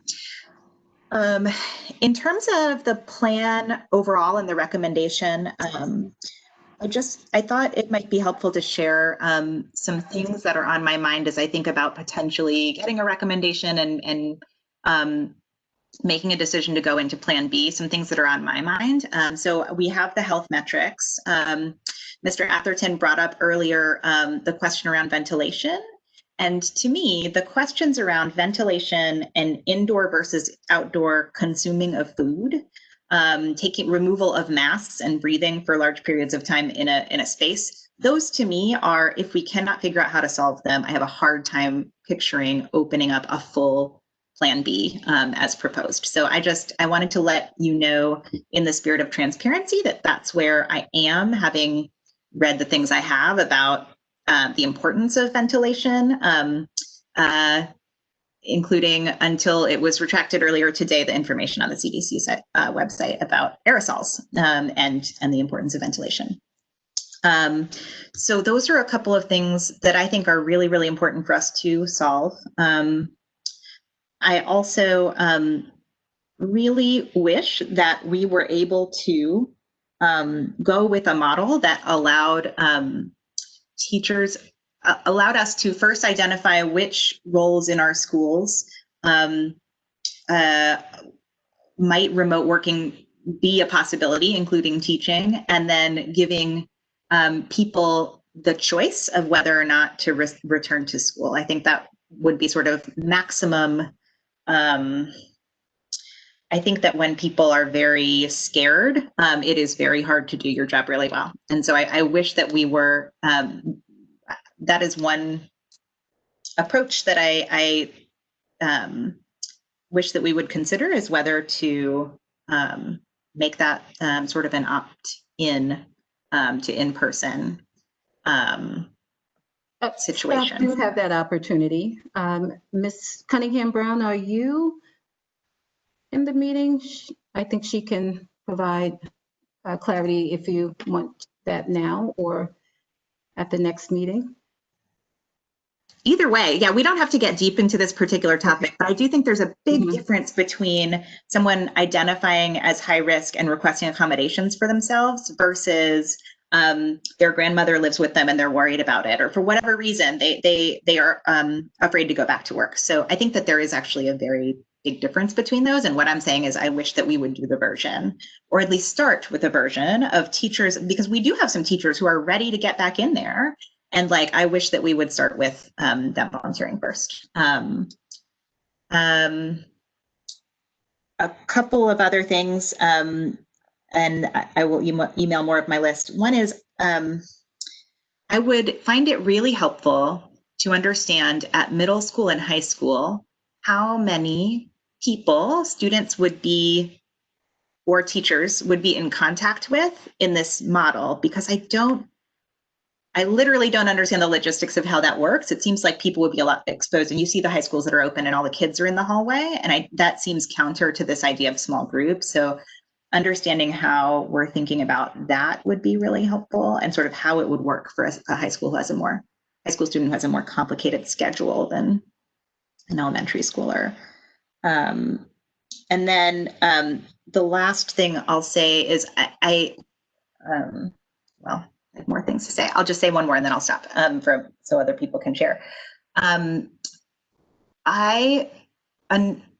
Another alternative that I wonder if we've thoroughly explored or not, which I think has a lot of benefits, is bringing back pre-K through 2 and easy self-contained, bringing back more students at 100%. So having the youngest grades, who I think we've seen have struggled the most, rather than alternating weeks, having them be there 100% of the time, by taking those classrooms and stretching them out across 2 rooms or something like that. I think the health risks of just literally having the same group of students all the time, and the academic benefits are really strong there. So I was looking through the plans. I think it's the School Boards Association, Ms. Stevens, that has what is every school district's plan. And it looks like there are 10 who have some version of K-1 or K-1 and 2 or something like that coming to school 4 days a week. And so that is something that I think we would get a lot of benefit out of.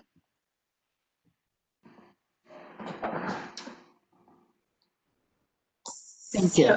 Very helpful. I think I'll share a little bit and then we can do some more. I think we can go for a while this way. So I am also interested in seeing a version or an option where we bring back our youngest learners. I feel like the resounding feedback I'm hearing from folks is how difficult this is for pre-K, kindergarten, first grade, particularly. And I think just having some options around that might be helpful to the board in talking. I have some major concerns that are, potential deal breakers for me personally. I will also echo, feeling like our ventilation systems aren't safe. So I would need some more information about that at our next meeting. Also echo that eating without masks on inside classrooms feels particularly unsafe to me. I know that we're talking about gazebos and trying to fit students in, and yet, when I think of the risk of that versus being inside where we know there's no no outside ventilation coming in, it seems particularly concerning. And also Dr. Williams mentioning limited PPE. So I have some major concerns about talking about reopening while we're simultaneously having a conversation about not having enough PPE or not having access to it. I mean, we can't do this thing if we don't have proper precautions for our students and our teachers. And I'm as eager as anyone to get my students back in school, and that's just a deal breaker. We have to have it. So some more information about how long of a supply we have, what we'll do if we run out, things like that would be really important for me personally in terms of making a decision. Having a very elaborate plan about what happens if someone tests positive.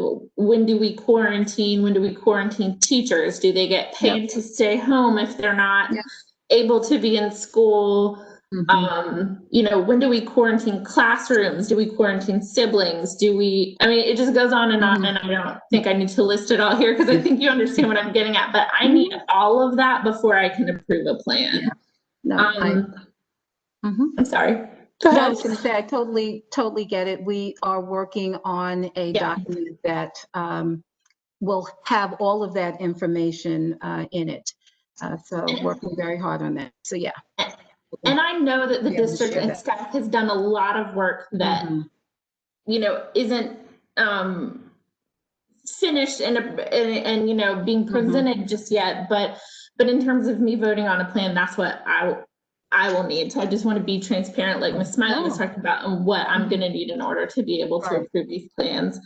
And then finally, actually 3 more things. One, Ms. Pitts at the last meeting mentioned mask breaks, and I don't know what that is, but I need a little more information about whether that's outside.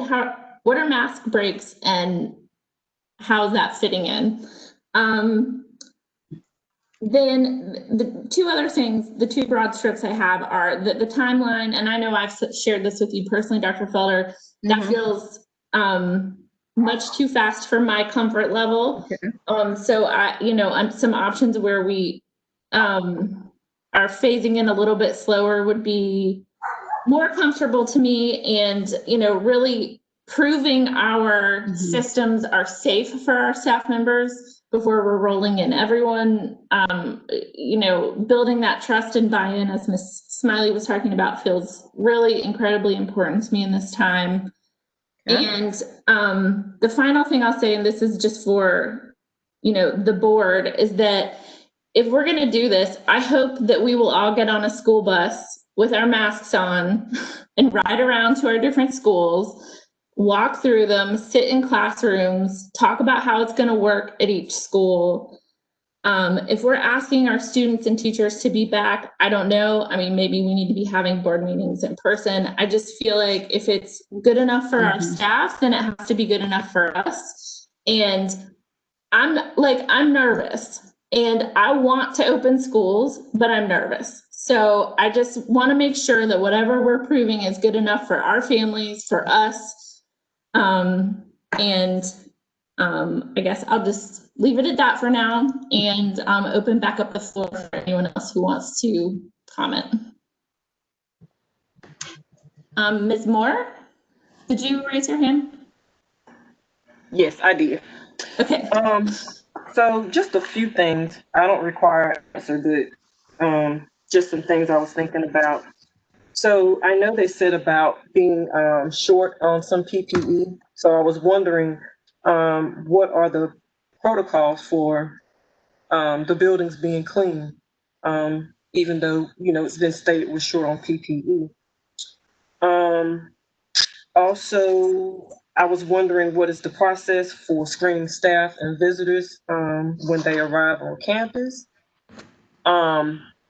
If someone comes into the building and they have tested positive, how is that reported, or who is that information sent to? I have several other questions, but I'll just email them. Those are just 3 things that came to my mind. Thank you. Thank you. Thank you, Ms. Moore.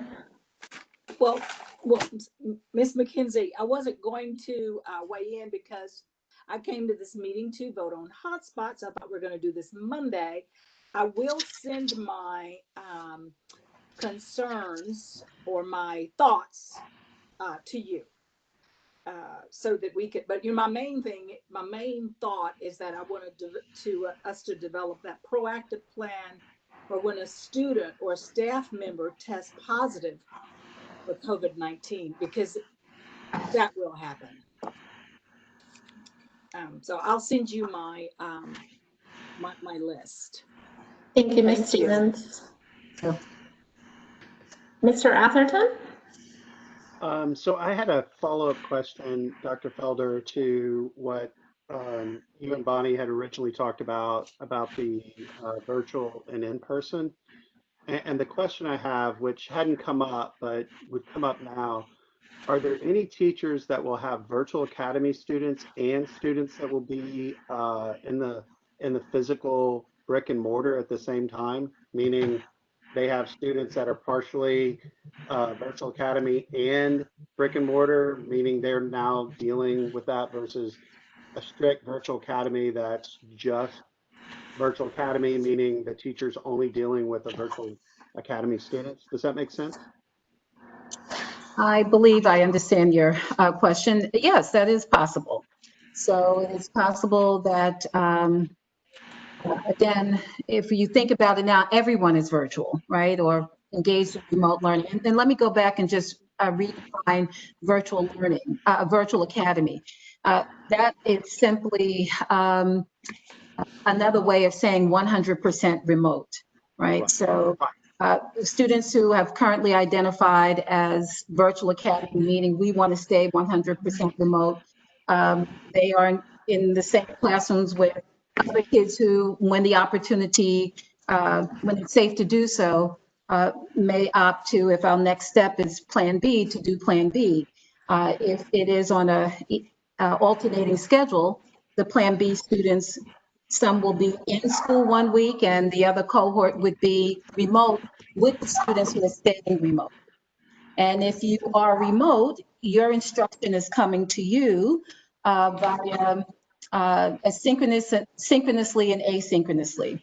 And some of that synchronously would be through live streaming with a teacher who's in a classroom with children who are also in front of him or her.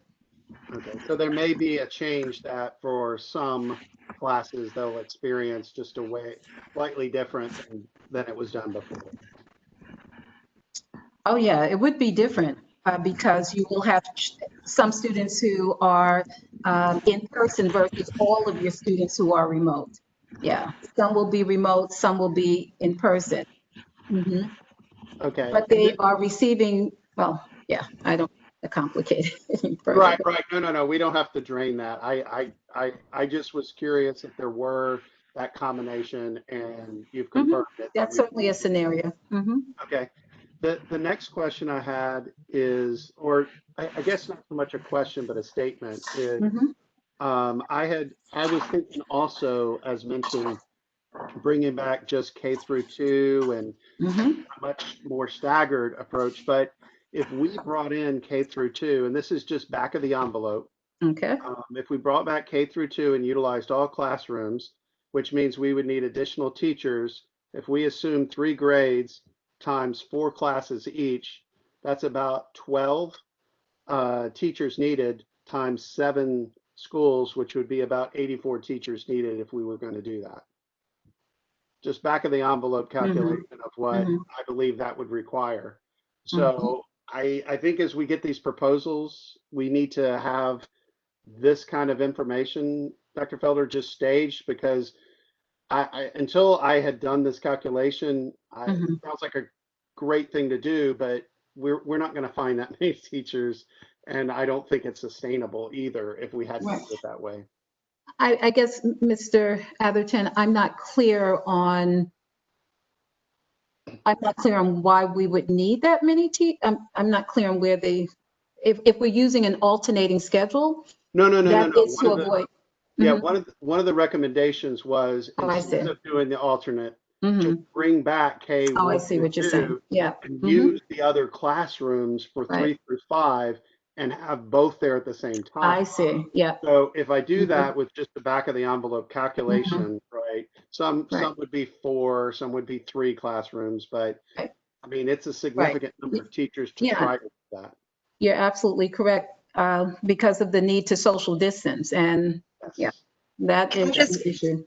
Can I clarify my point there? Because I think that there are ways to do it that do not cost a significant additional amount of money, and that's my push. My push is you take a single kindergarten classroom, you spread it across 2 rooms, you have the teacher in one room and the TA in the other room, and the teacher can move back to the 2 rooms. Or you say, we're just only going to bring back kindergarten 100%, and they're going to go in the cafeteria, the gym, the library, and they're going to be socially distant in these big spaces, and we're going to fit the whole classroom in there. So I think that there are some creative ways to do that do not necessarily have to equate to like a doubling of the number of teachers that we have. That was my point.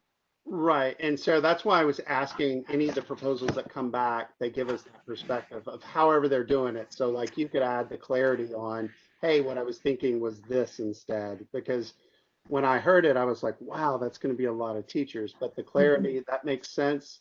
But any of the proposals, if we could have some of the, well, this is what would happen, or this is what we would need to do that, or to be effective. Mhm. All right. Thank you. Thank you. Ms. Hauser? Yeah, I just on that point, you know, we have to remember that some portion of the student population will remain virtual. So it won't be 100% back, but the students that come back will be back 100%. So I would like to echo my interest in the alternative that Ms. Smiley and Ms. McKenzie and that Mr. Atherton are raising about, can we see an option without alternating weeks? And if we have to limit the number of grades we bring back, that, you know, that might be okay. And, you know, to that point, what we have, I think, pretty consistently heard is that there's more urgency to bring back the young grades than it is the older grades. It doesn't mean that the other students don't need to have some classroom experience, but it's really different than bringing them back to school. And I wondered if it's possible to unpack this plan and have an elementary plan, a middle school plan, and a high school plan to be sure that as a district, we are thinking through the nuance of each level of education. And because I think I think those are very different plans and we need to hear them differently. I'd like to add as an appendage to the plan, some supplemental resource to the supervised learning labs. And what I'm hearing from other labs that are operating in other districts, that the people working in the labs can see problems that students are having, but they don't have the skills or the relationship with the teachers to help solve them. So I don't know if there's something we can do to make the learning labs a little bit stronger resource. And then I think Ms. McKenzie mentioned it, but what are no-go parameters at each stage? So what does success look like? And then when do we slow it down and say, wait a second, we've got to course correct? So we really need to know what that is. But I'm very interested in this alternative of to look at a plan with no alternating schedule for early grades.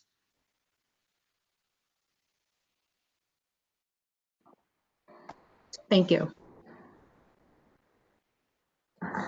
Does anyone have any other burning comments or questions, Ms. Smiley? Just in terms of this idea of looking at each of the grade levels and how those would work really differently, I think one other view that would be really important to look on in its own are the EC self-contained classrooms.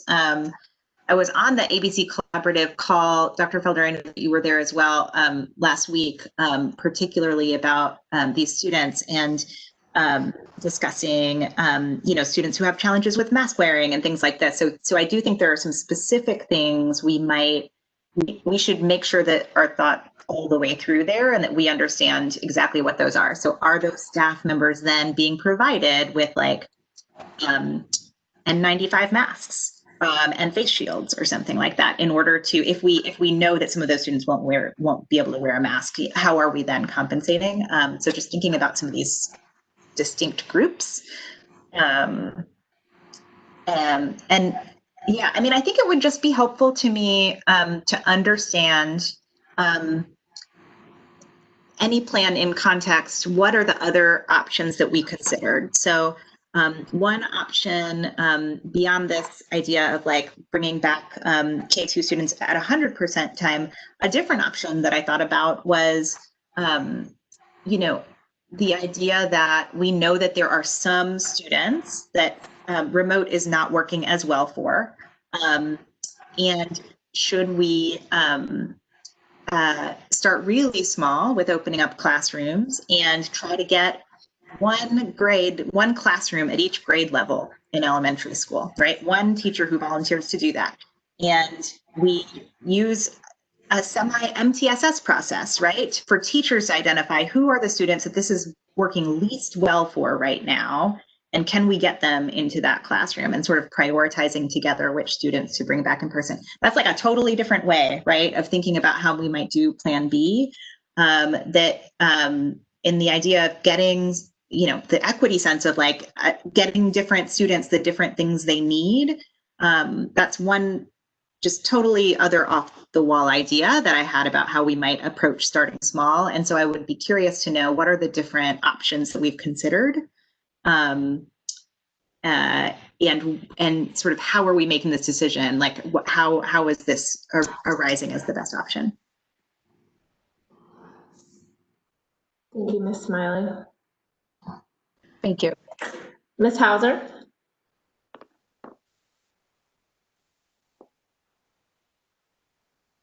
You're on mute, Ms. Hauser. We talk a lot about safety, and that's really important. But I think kind of embedded in this conversation is education quality, our equity, our literacy goals, and how do we meet those the best that we can. And sometimes it might mean, so we haven't, it would be helpful for me to hear what's happening in our first 5 weeks of school that informs who needs to come back and why. And then is there, I think several of us have made the point, in my before we rule, I just want to make sure that budget isn't ruling out an option, that funding is part of considering the alternative, and sometimes we may have to spend a little more to get a little bit more, but we need to at least know.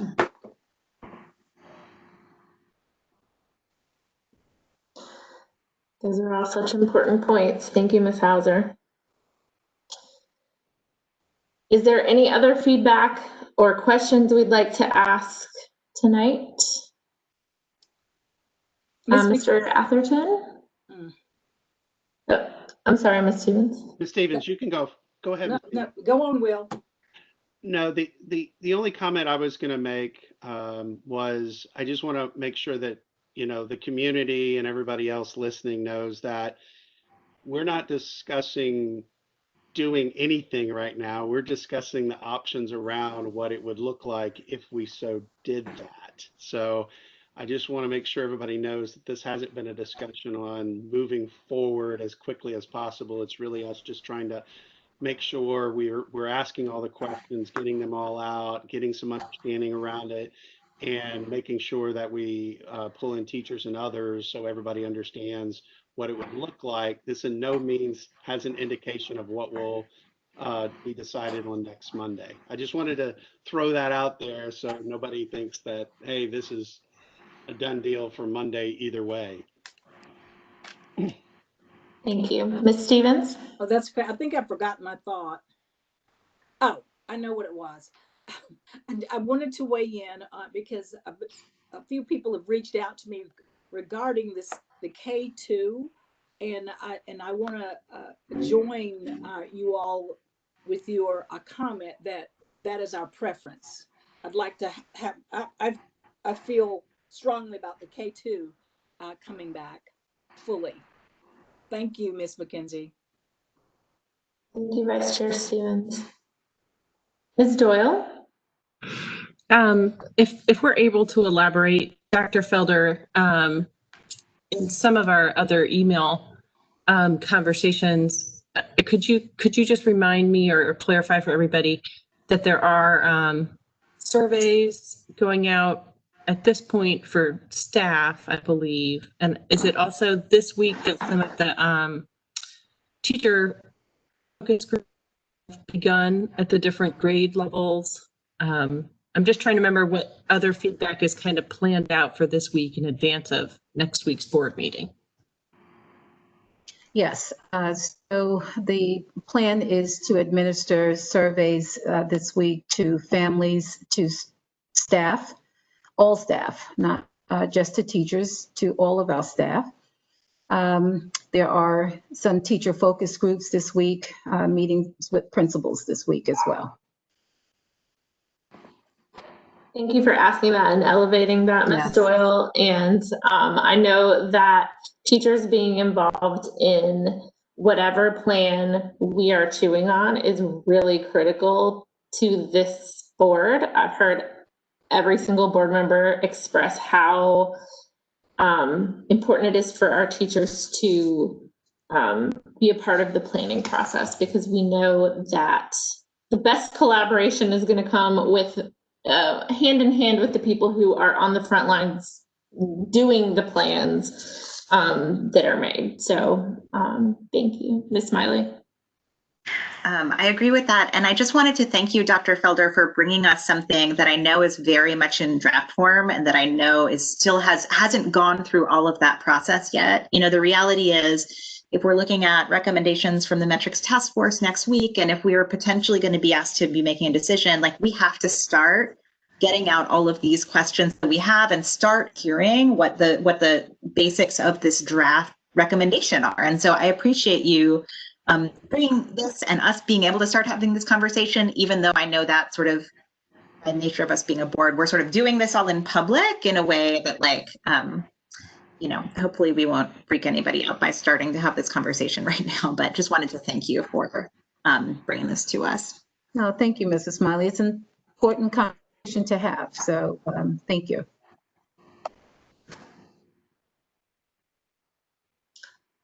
All right, well, unless there is anything else from the board or from any staff, I'm looking around, I'm not seeing anything. Then I just want to thank everyone for the collaboration and rich discussion. I know it will be a week where this board and staff are answering a lot of questions to the best of our ability, and most importantly, we're going to be doing a whole lot of listening. So thank you all for agreeing to engage with this in a really transparent and public way, even though these conversations are hard to have when we don't have all the answers yet and we're chewing on things that are so important to our staff and our community and our students.